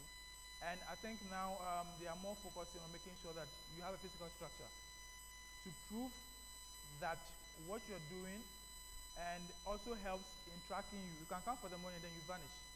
If you say your office is on your laptop, I cannot give you my money. I need to be sure I can locate you when you don't become consistent in fulfilling your due diligence. So AI is basically trying to bridge all these gaps and making business very, very, very easy for us to work with. Next. Just to make it short, we're looking at the semaphore effects now. The plants you see over there are plants that you see them growing in areas where you don't really expect plants to grow. And for example, we're in a Volta region, right? Most of the opportunities hit Accra, Kumasi. It hits Accra, Kumasi. Whenever they are running some national events, Accra, Kumasi, Cape Coast. Now that UHAS is here, we have HTU as well. But then again, there are still some opportunities that come in. It still hits Cape Coast, Accra, Tech, right? And then you are here and then you wonder, when is this going to come to me? But the question is, can you also try and create the opportunity for yourself? For some of us, we've been able to attract certain attention because we have been quite consistent in pursuing our purposes. If you are here and Ministry of Gender wouldn't know you are doing anything here if you are not visible. Okay? So you complain about the system, yet you don't make yourself visible. This assembly is meeting up, planning about next year, budgeting for next year. You are at home. You don't go to assembly to make your input, to make your suggestions known. Now they plan their budget, and now next year you come to complain about something that has not been budgeted for, to be done. For us, the case, even sometimes the first quarter budget comes at the third quarter. If you don't go close to them to know what is going on, you might think nothing is going on, or they are being lazy. Please, you get my point. You have to be the change that you want to see. You need to contribute to that change. And so I think I'll move to the next one, speaking about team building. You want to start your business, you need to make sure that you know your strength and your weakness. And then you know who to fall on. Like you said, he's not the only one running batatas. He has a team that he's working with. He alone cannot be the chef. He alone cannot be the one serving the meal. And so for me, this is the powerhouse I'm working with. And they have so many expertise working in from Miriam working on tech, Lovia, who is a human development practitioner, and she's one of the key young women in Volta region who are basically advocating for more opportunities for the young girls here in the Volta region. She's currently, I think she's working on the committee at the Municipal Assembly, the gender committee, right, Lovia? Good. And then she does a lot of advocacy workshops and trainings, and then now Ministry of Health has acknowledged her. That's because she has made herself visible. We have Mr. Emmanuel. For this man, when you meet him, your problems are solved in terms of business development. We have Joshua. We normally call him the mouthpiece of our team. He's very good in communication. And then we have Virginia, who's the last baby. She works as my executive assistant, and she also has her qualities that she works with as well. And I cannot go without acknowledging the other volunteers who work with me, and I'll always say to them that God richly bless them for working with me every single time. You need to have a team. Without a team, you cannot progress. You can have your idea alone and move at a certain point, but trust me, without your team, you can't go far. You will break down. Jesus Christ at some point had to give his cross to someone else to help him carry. How much more we, the mere mortals? So I spoke about some AI tools that we will need if you want to start up a business. And here they are. We have Descript. We watch videos where we hear certain nice voices, and then we read the captions that comes below with it, right? Now, the first one, Descript helps you in doing that. We have ChatGPT. You already know what you are using it for to deceive your lecturers. We have MEM AI. It helps document every single thing that you are doing. So it serves as your second memory, how you do your stuff, the emailing and all the documentations, just for accounting and all of that. MEM AI helps you in doing that. Then we have Get Response. Now, Get Response helps you with your emailing. Sharing newsletters. You know, you subscribe to certain newsletters, and then they're always giving you the updates and all of that. Now, Get Response gives you that for free. You can give up to about 2,000 newsletters in a month for free. You don't need to pay for it. Unless you want to upgrade, then you pay for the premium. We have Runway, which helps in changing text into video. Just let Runway know what you want to see, and it does it for you. As simple as that. We have Midjourney. Midjourney also turns words into pictures. So you're thinking about developing an image for maybe your presentation, but you're looking for the right image to fit that presentation, right? Just tell Midjourney what you want to see, and quickly, matter of seconds, it changes whatever you've typed to it into an image, and then you can add it to whatever you want to add it to. Then we have Looker. Now, Looker can brand your whole business from scratch to finish. It will brand your whole business from scratch to finish. In terms of branding your merchandise, your logo development, the color you want, the type of logo you want to see, the type of branding you want to see. Just give Looker the fair idea, and trust me, it will get it done for you. For those who are not really well vested in the tech field, my contact will be shared. You can reach out, and we provide free exposure to everyone here in the Volta region. Next slide. So, I think, okay, so go back to the contact side. So this is how best you can reach out to me. And I'm giving you a good news to the next slide. Yeah, so in October, we are having the Magabin's Youth Connect at the Whole Technical University Auditorium. We're looking at about 1,500 audiences for each day in the span of 2 days. We're bringing in young people from each of the districts here in the Volta region, gathering in to orient them on tech, education, green innovation, and leadership. Like I said, our younger brothers and sisters, by the time they are done with school, how sure are you that whatever they are studying is going to match up with the job that will be available by them? So we need to start orienting them from now so that they can be able to bridge that gap. Volta region is part of Ghana. Young people in Volta region are young Ghanaians as well. So whatever opportunity that comes in, we try our maximum best at Magabin's Network to serve as the bridge between the young people here in the Volta region and the opportunities that are available for them out there. Roger, I met with Roger. There's a huge opportunity coming up for UHAS as well, where they are going to compete for a business pitch where the prize is about 1 million Ghana cedis, with the support of 50,000 cedis to prep and prepare for the pitch. 50,000 for prepping and preparation for the pitch. And the main program prize is 1 million Ghana cedis. I don't have 1 million Ghana cedis to offer. I come to school to learn. Now you see, because of exposure, because of networking, because of being consistent, you gain certain recognitions and people get to trust you, fall on you to implement certain initiatives. Now, I haven't been to UHAS. I don't school in UHAS. But through me, UHAS will soon get the opportunity to compete in such space. You have to learn how to create the opportunity for yourself. And if you want to do that, I'm telling you that I am willing to volunteer to be the bridge that you can walk on to the opportunity. We have the last gift for you from now to the end of Tuesday, if you want to make 100 cities a day, but if you are good enough and you want to make more than that, you see me from here. I spoke about one of the startups, Cassava Network. They are basically orienting us on the new crypto apps that are coming in, how to trade and all of that. The young people out there are being paid to test these apps, to test new games that are coming in. They sit at home, play game, and they are being paid for doing that. Now we go to play that game, nobody pays us.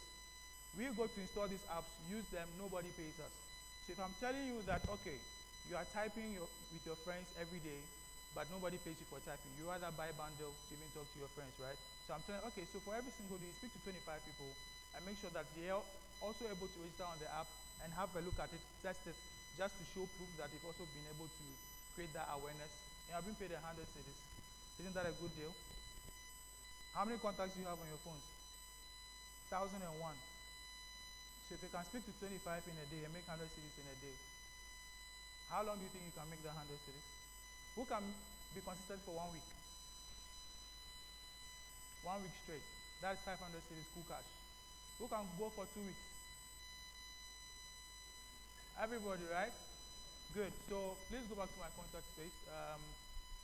Yes, so Cassava Network is giving you all a special opportunity from now to the end of Tuesday, but we can still extend it.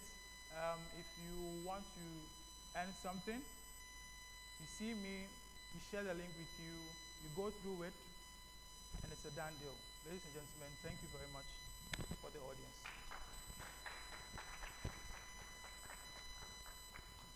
Thank you very much, Mr. Albert Garbins. I'd like to acknowledge the sons of the CEO of Will Ellick, the Civil Engineers Company Limited that I spoke about earlier when we started. Elon Wilson and Aaron Wilson, my very good friend. Our last speaker will soon speak, but I think from Mr. McGarbin's presentation, we can all see how important technology, for one, is in our current dispensation as a society. So without wasting more time, I'd invite our next speaker who's come to talk on the identification of a business opportunity. He is the coordinator of the Center of Entrepreneurship, Innovation and Technology Transfer Faculty at the Ho Technical University. He's the founder of Volta Winery, which is a startup that makes wine from cocoa and other Ghanaian fruits. Do help me welcome, with a resounding applause, Dr. Harrison Ajima.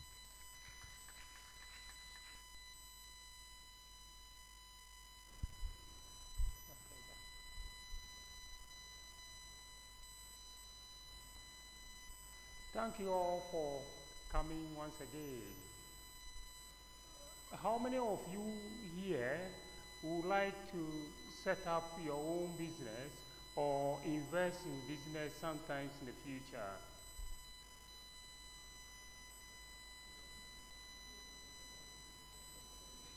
Wow, this is awesome.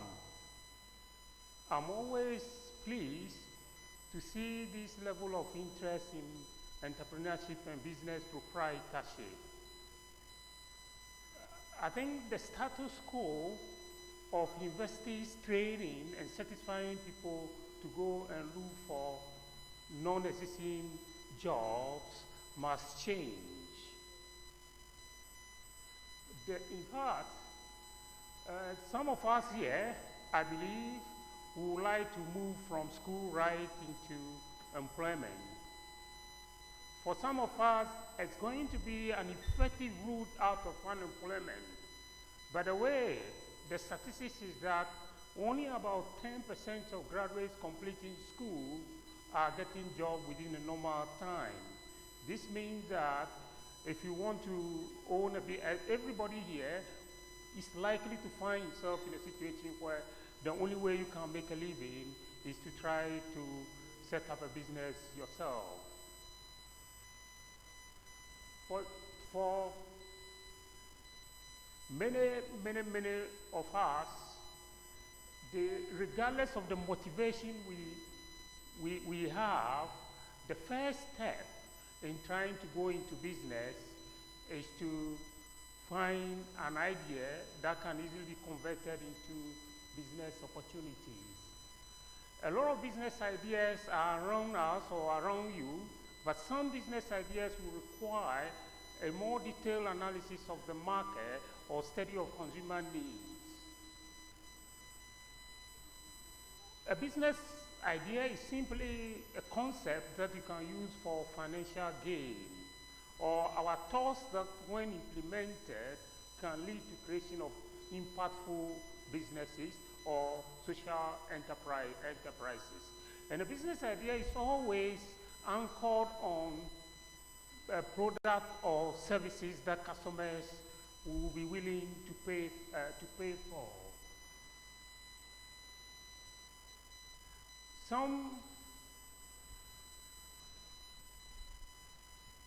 Some business ideas come from by chance or by serendipity, through a conversation with somebody without any planning or effort. If I take my personal case, the idea of making wine from cocoa actually occurred through a chipping conversation. I was having a discussion with the mom of my then Scottish partner, an entirely different conversation about how the Scottish economy developed. And she chipped in to say that when they were growing up just after the Second World War, the commodities that we see on the market now and buy with ease were hard to come by.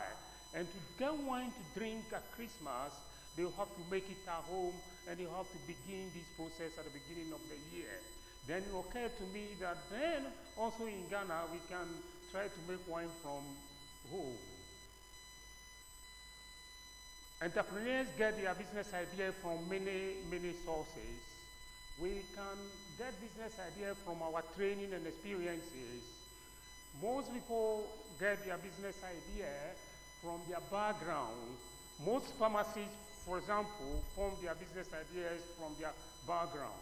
A number of medical doctors that establish clinics or other paramedic services form it from a school. A number of accountants who establish accountancy consulting firms form their idea from their background. Once in school, we get equipped with training skills. Through internship programs or employment, we can shape and form business ideas and then later on build our businesses with them. In fact, the idea of starting your business from school is actually a great thing. The university environment is actually a fertile garden for entrepreneurial experimentation and commercialization of your innovation. There, I can tell you that from my experience, there's no better environment for experimenting your business idea than the university ecosystem.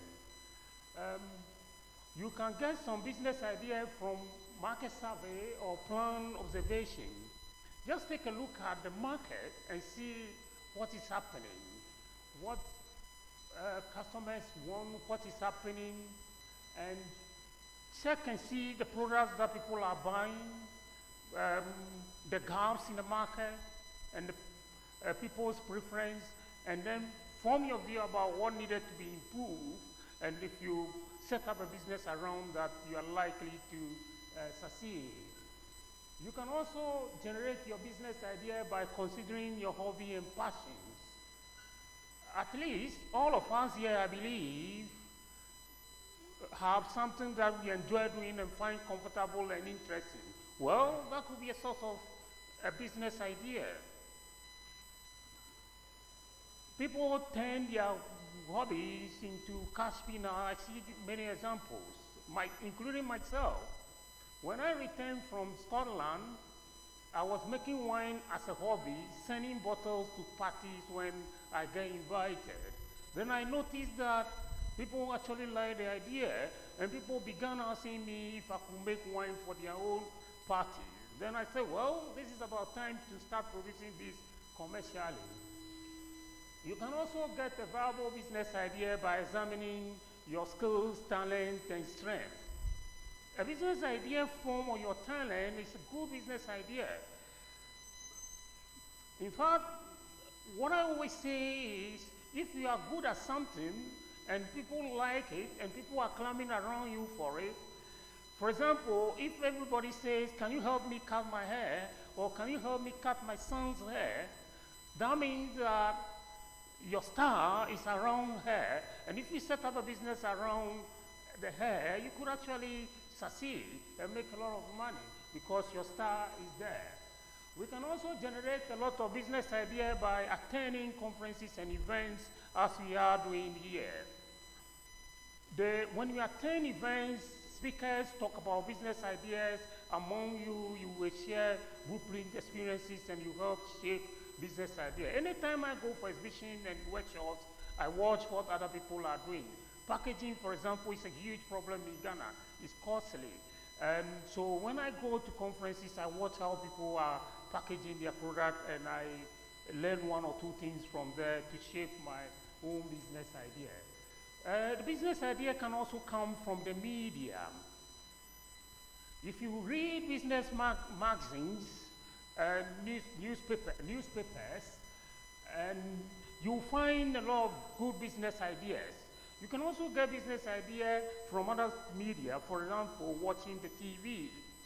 I have to say that the H2 Business Incubator at Ho Technical University, where I work, was one of the first to start making face shields in Ghana during the COVID-19 pandemic. We saw the idea on TV when the Chinese reopened school late in 2020 or so. Then I was like, wow, we could also start doing this. We shouldn't wait until the Chinese start exporting these to us. Following discussion on TV, radio programs on business can also help give you good business ideas. A business idea can also be generated from listening to other people's thoughts. In fact, one trick in life is to try to associate with great minds. Listen to consumers and business associates. In fact, consumers, or what I call spending population, are a great source of business idea for startups. At the end of the day, if you set up business, it is consumers that are going to buy your product. Also listen to people in the distribution system. They are in close contact with the user and are able to give you ideas or shape your idea. Again, when we began making our first generation of cocoa wine, the wine we could get from cocoa was white wine. Mr. Chances, the owner of Chances Hotel, when he saw the first generation of wine we made, he invited me, and when I went, he told me that, my son, you are about starting something great in whole year, but let me give you this advice. If you ever make money from this concept, you need to turn your wine into red wine. He was saying that from experience. From his experience from the hotel industry, he knew that the preference for Ghanaians is red wine. And when we managed to get a red wine, it became our best-selling wine. So people in the distribution system can help shape your business idea and turn it into a good business opportunity for you. Let's be honest. Not every good business or good business idea is not necessarily a good business opportunity. A business opportunity is a business idea that has potential to do something new, better, innovative, and more profitably. A business opportunity always has the qualities of being attractive. An idea that is a good business opportunity must be attractive for a simple reason that to build a great business, you cannot do it alone. You need a team. And the team will only come along if the idea is attractive. It has to be timely and durable. And a business idea is promising if is problem solving, innovative, and has a unique selling proposition, a key reason why a customer will decide to buy it. In fact, if your idea can solve customers' problem, it is then that they will be willing to pay money for it. You will need a lot of creativity and innovation to convert your business idea into a good business opportunity. Let's remember that ideas that come from flash to brilliance are quite rare. There is no way you will just come with an idea and attempt it for the first time to create a business with it and it will work. It will require a lot of trial and error. In fact, the world is not short of business ideas.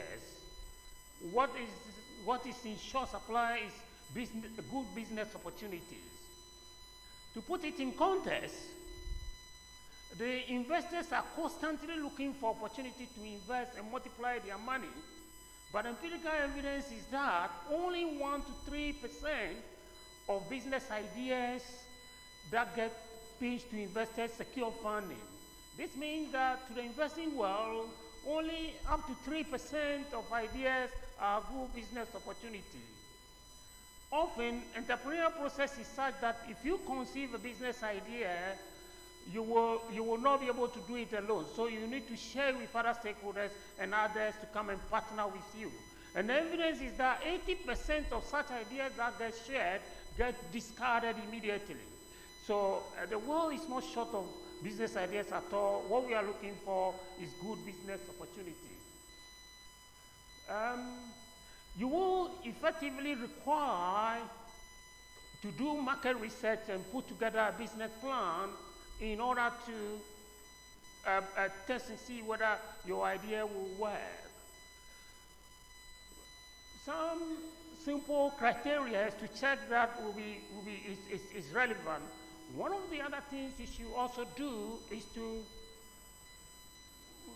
check and see whether your idea can make money or is profitable. At the end of the day, your business will only be successful if you can sell in reasonable volumes and generate some income and make profits. Consider your skill sets that you require to run the business, your personality, and current circumstances. You need to assess and see whether the business, you have the quality and quantities to run the business. Remember that some business ideas are good business opportunities, but you are not the one that can make it work. Try to see and identify if you have some shortcoming regarding the type of business you want to set up. If you identify them, try to see if you can overcome them. It's just identifying and thinking about it and taking steps can help you overcome them. After assessing your business idea, there are a few things you can, options to you. Maybe you have found out that the idea just doesn't stack up, or it isn't for you, or your current personal financial circumstances doesn't suit running that business. Please stay where you are. It is better to be honest with yourself than to put yourself into something that will put you into trouble. It could also be that you find out that the idea is great, but you don't have all that it takes to run it now. Pause and try to enhance your knowledge. Do further research and also try to learn how to run and manage a business or do things that are required by the business. Your assessment could also reveal that your thinking is actually flawed. Admit it, pause, go and do further research, see if you can modify the business idea. It could also be that the idea is actually a good business opportunity, but your current financial circumstances and where you are at the moment, you cannot make the business work. Check and see how you can play it safe. You can actually reduce your risk by staying in full-time employment if you have one already, and try to set up that business on part-time basis. And if the business develops and becomes strong, then you can resign. Alternatively, you can start a business, that is if you are not doing anything. You can start a business full-time, but look for a part-time job to be earning some income, because the risk is that when you begin the business, you might not be able to generate enough income, and you might lose interest on the way.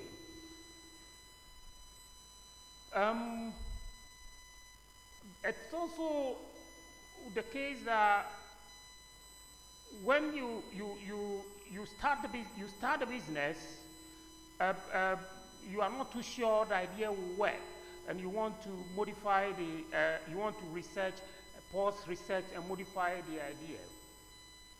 However, if you are convinced that the business idea is good, what will you do? Maybe you believe that idea will work, is viable, you have all that it takes to run the business, and you are in that strong position. What will you do? What will you do? I will congratulate myself. I'll say congratulations for myself. Actually, setting up a business in some instances is not as complicated, as costly as others might think. Go for it. Go for it. And thank you all for coming. For him, please. A round of applause for him. Thank you so much, Dr. Ajima, for helping us in identifying a business opportunity. We would like to give room for some questions and answers across board, across all speakers. If you have any questions about starting a business, about strategies in starting a business, about the experiences that they have and the secrets that you'd like them to share with you, this is the time for you to ask your questions. So we would like to take a space of 5 questions. 5 questions. We'll start with him. Okay, so thank you for the opportunity once again. I think this question applies to all the speakers. We talk about the business proposition and idea. Let's say you have a business to manufacture a product, let's say kids product or toys, and let's say the child doesn't have the money to buy the product. The parents are not going to pay for the product. So in that case, who am I supposed to focus on? Who is the customer in this case? Is it the parent of the child, or is the one who is going to use the product, or the one who is supposed to pay for the product? So please get my question.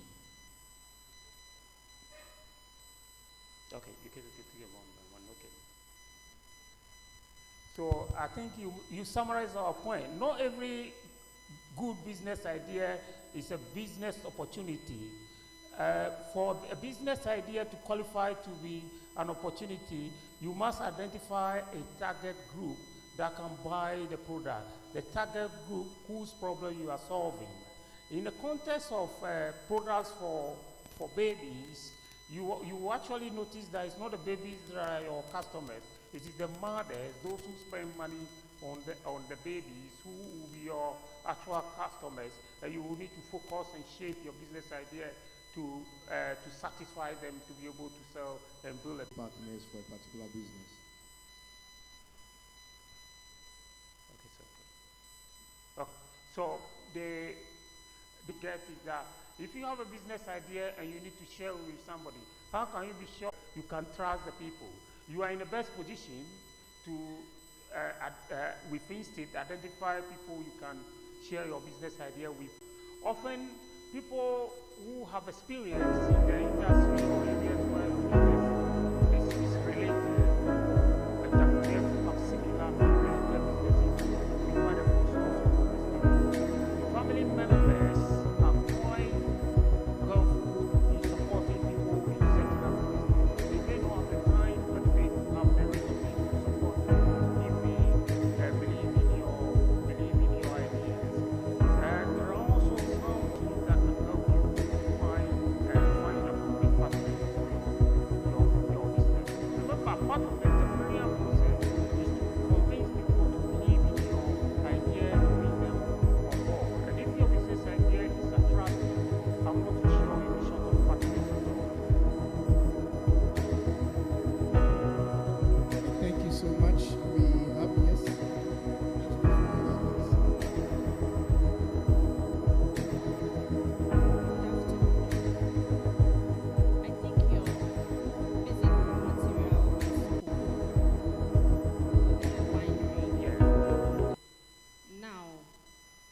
how do you compete with other big industries buying cocoa for chocolate production and export? Secondly, my question will be based on the fact that you are somebody in academia. Recently, we have watched videos on TV as to how cocoa farmers are selling or farming. Your basic raw material is cocoa. Do you see danger ahead of your business? Thank you. Okay, we take it from the nation, Cocoa Board, the government should take urgent steps to address. Thankfully, in my context, we buy our cocoa from the Volta region, and there's not yet the galamsey activity in the region. So I rather see some opportunities in that. If I make a claim that our cocoa is from Volta region, then we can sell more. We can sell more, but that's just to add some theater to it. Our wine actually could be made, and still you still have your cocoa beans to sell or for chocolate, because we take the cocoa pulp and we also extract the anthocyanin from the cocoa beans. So the beans actually still remain. Even though we turn the beans into what we call raw chocolate now, it's not really our main product. But the future plan is, if you are going to go into this before these sophistications, then we may have to go into cocoa plantation ourselves to be sure of our quality issues.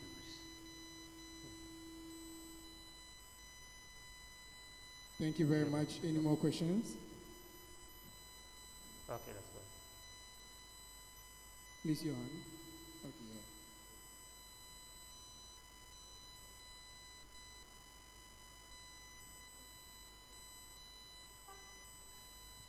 Okay, thank you for the opportunity.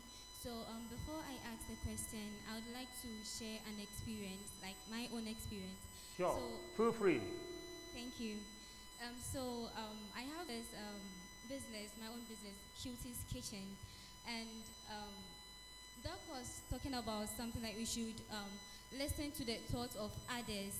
And when I came to level 100, I really wanted to do business because I didn't want to stress myself with bothering my parents, give me money, I need to get this, I need to get that. So I was wondering, what do I start with? The ideas coming in were money demanding. You have to put in money, and I wasn't having money at that time. So I was thinking, when I got to level 200, I think first term or second term, I had a friend who came around and he was like, Mabel, I need you to help me. When the guy left, I was like, no, this is an idea. This is a business opportunity. It means my target should be the student whole issue, and then I upgraded it by adding the soup, okra stew, other things, so it was growing.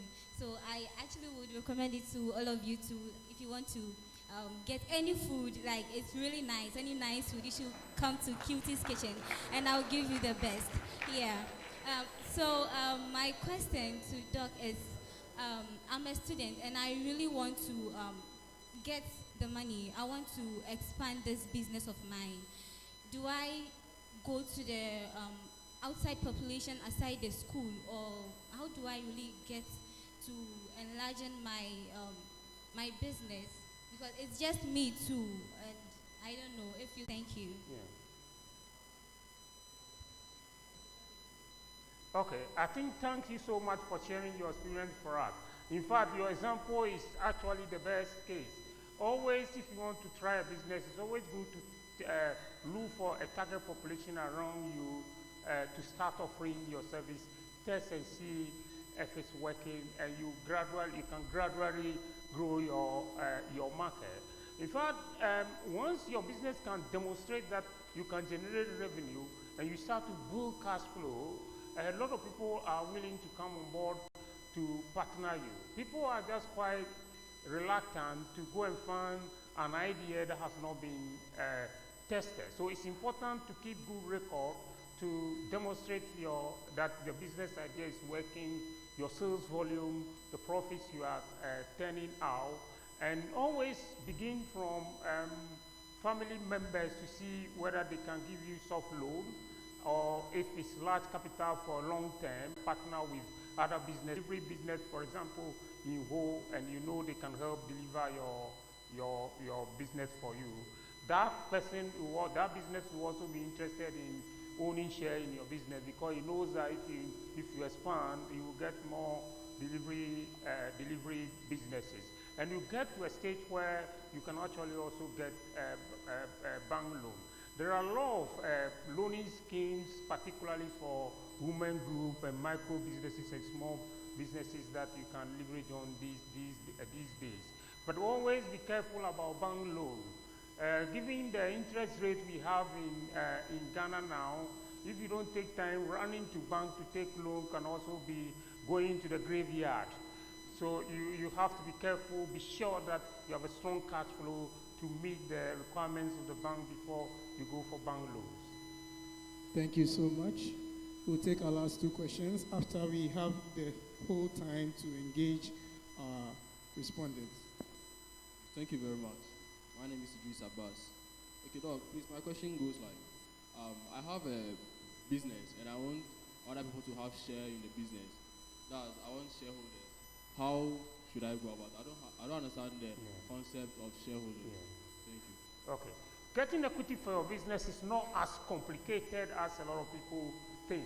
But the first thing is that you must first of all register your business as a company. Sole proprietor or enterprises are not allowed by law to start raising money from people. So also is partnership. If you want to partner in, so you can simply approach, again, family members, friends, so existing small businesses that are related to your business, and ask them that you want to turn your business into a company. Would they want to be part owners? Then you develop your prospectus and you register your business as a company, and all of them will contribute capital from you from the onset. There are also venture capital foundations or business angels that you can, if your business is of some nature, that can invest in your business. But the problem there is that those people only invest in businesses that have some potential to grow very fast. So if your idea is not such that they see that it can grow, they can help you grow it very fast and make their money, then they may not want to spend their time on you. So for most of the time at startup level, at our level, it's always a good idea to look at family members and local businesses that understand what you're trying to do. I told to appreciate when people say they are not getting people to partner them or buy share in their business, because I have been approached on many occasions for people to who want to join me invest in my business. I tell them that I want to get a business to a level where if I get private equity into my business, I can actually turn it around. So we want to test things and be sure of what we are doing before we open up. It means that if your idea is very attractive, people are quite willing to come on board. So working on the business, trying it, testing it, showing the evidence, the validation, validating the idea can also help you to secure partners to invest in your business easily. Thank you so much. A round of applause for Dr. Harrison Ajima. Yes, he has given us a whole lot regarding identifying our business ideas. We would like to be bringing this to an end. I would like to first of all say a few things regarding our sponsors. We have a few lists. We have African Hill Hotel, Batatas Restaurant, Estate Kitchen. We also have Adonai Estates Limited, Will Elick Company Limited, SIC, Kafal Creations, Satis Medica, Salaria iMed, West FM. We have UHAS Base TV, Fallis Smoothie Joint. We have Supercare Specialist Medical and Fertility Center. Ladies and gentlemen, we'd like to move ahead with our program outline by inviting the lead for the graphic design team and videography team, and then who is also going to be the TEDx curator for next year, would like to invite my very own friend, Bless Kofi Ahaji. A round of applause for him, please.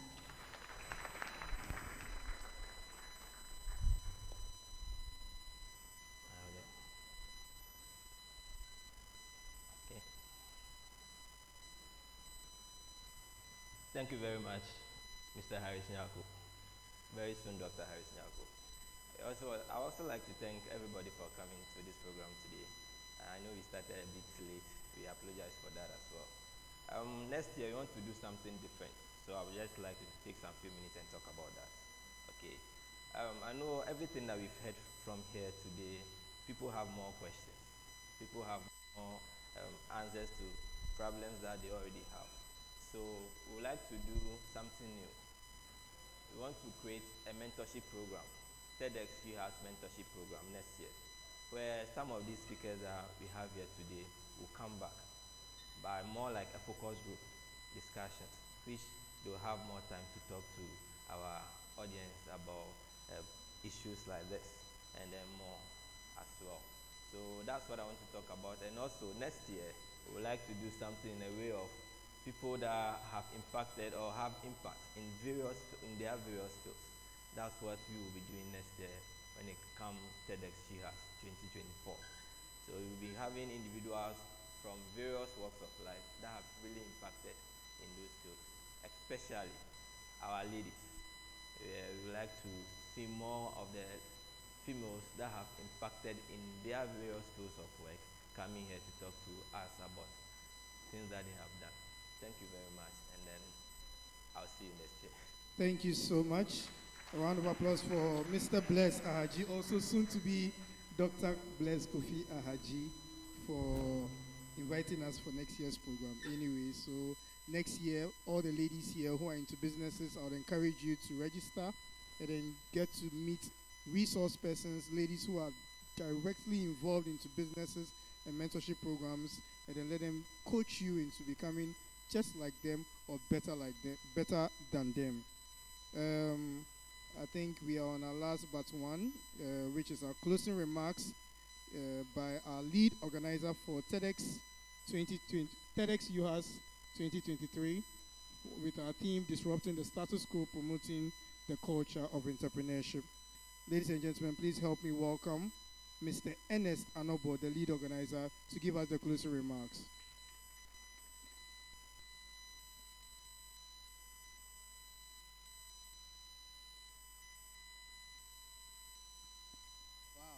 Wow.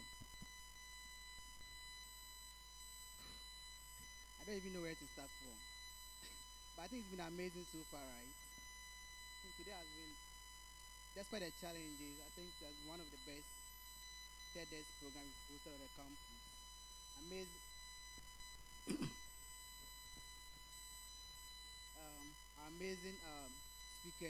Amazing speakers.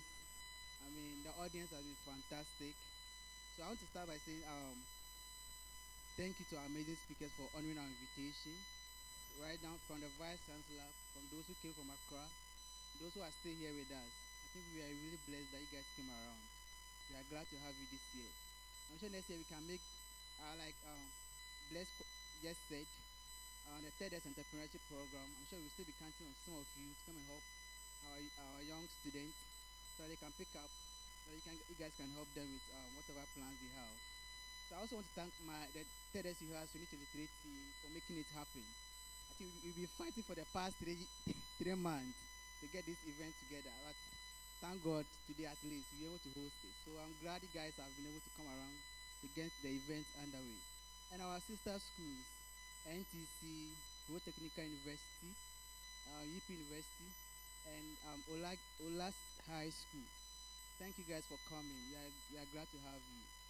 And I think we also had people from the public coming for our program, and SIC Life Insurance Limited. Thanks so much for coming and your sponsorship. And yes, our sponsors too. I think they've mentioned the name, but Batatas Restaurant, Olala Cuisine, Celeria iMed, the LA Construction Company, African Hills, and all those companies that came on board, Lechamo, all those companies that came on board, we are so grateful grateful to you guys for supporting us this year. We'll be counting on you next year. So on this note, I'm officially drawing down the curtain for TEDx 2023. And I'm wishing you guys, those who are traveling, safe journey back home. And our speakers, we have something for you, and some few other people. So I'm sure the ushers will attend to you. Thank you so much for being here, and God bless us all. A round of applause for him, please. A round of applause. It takes a lot to organize a program like TEDxUHAS 2023. All right. Since it's only right that we end with a closing prayer, since we started with one.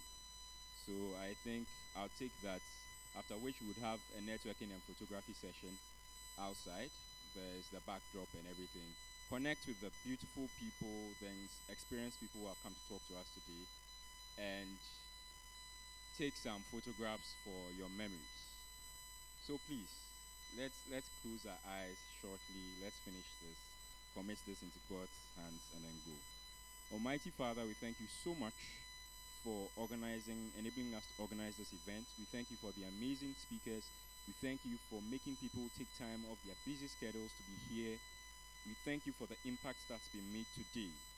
As we leave here to our various places of abode, our various places of work, we ask that everything that we've learned here be put into practice.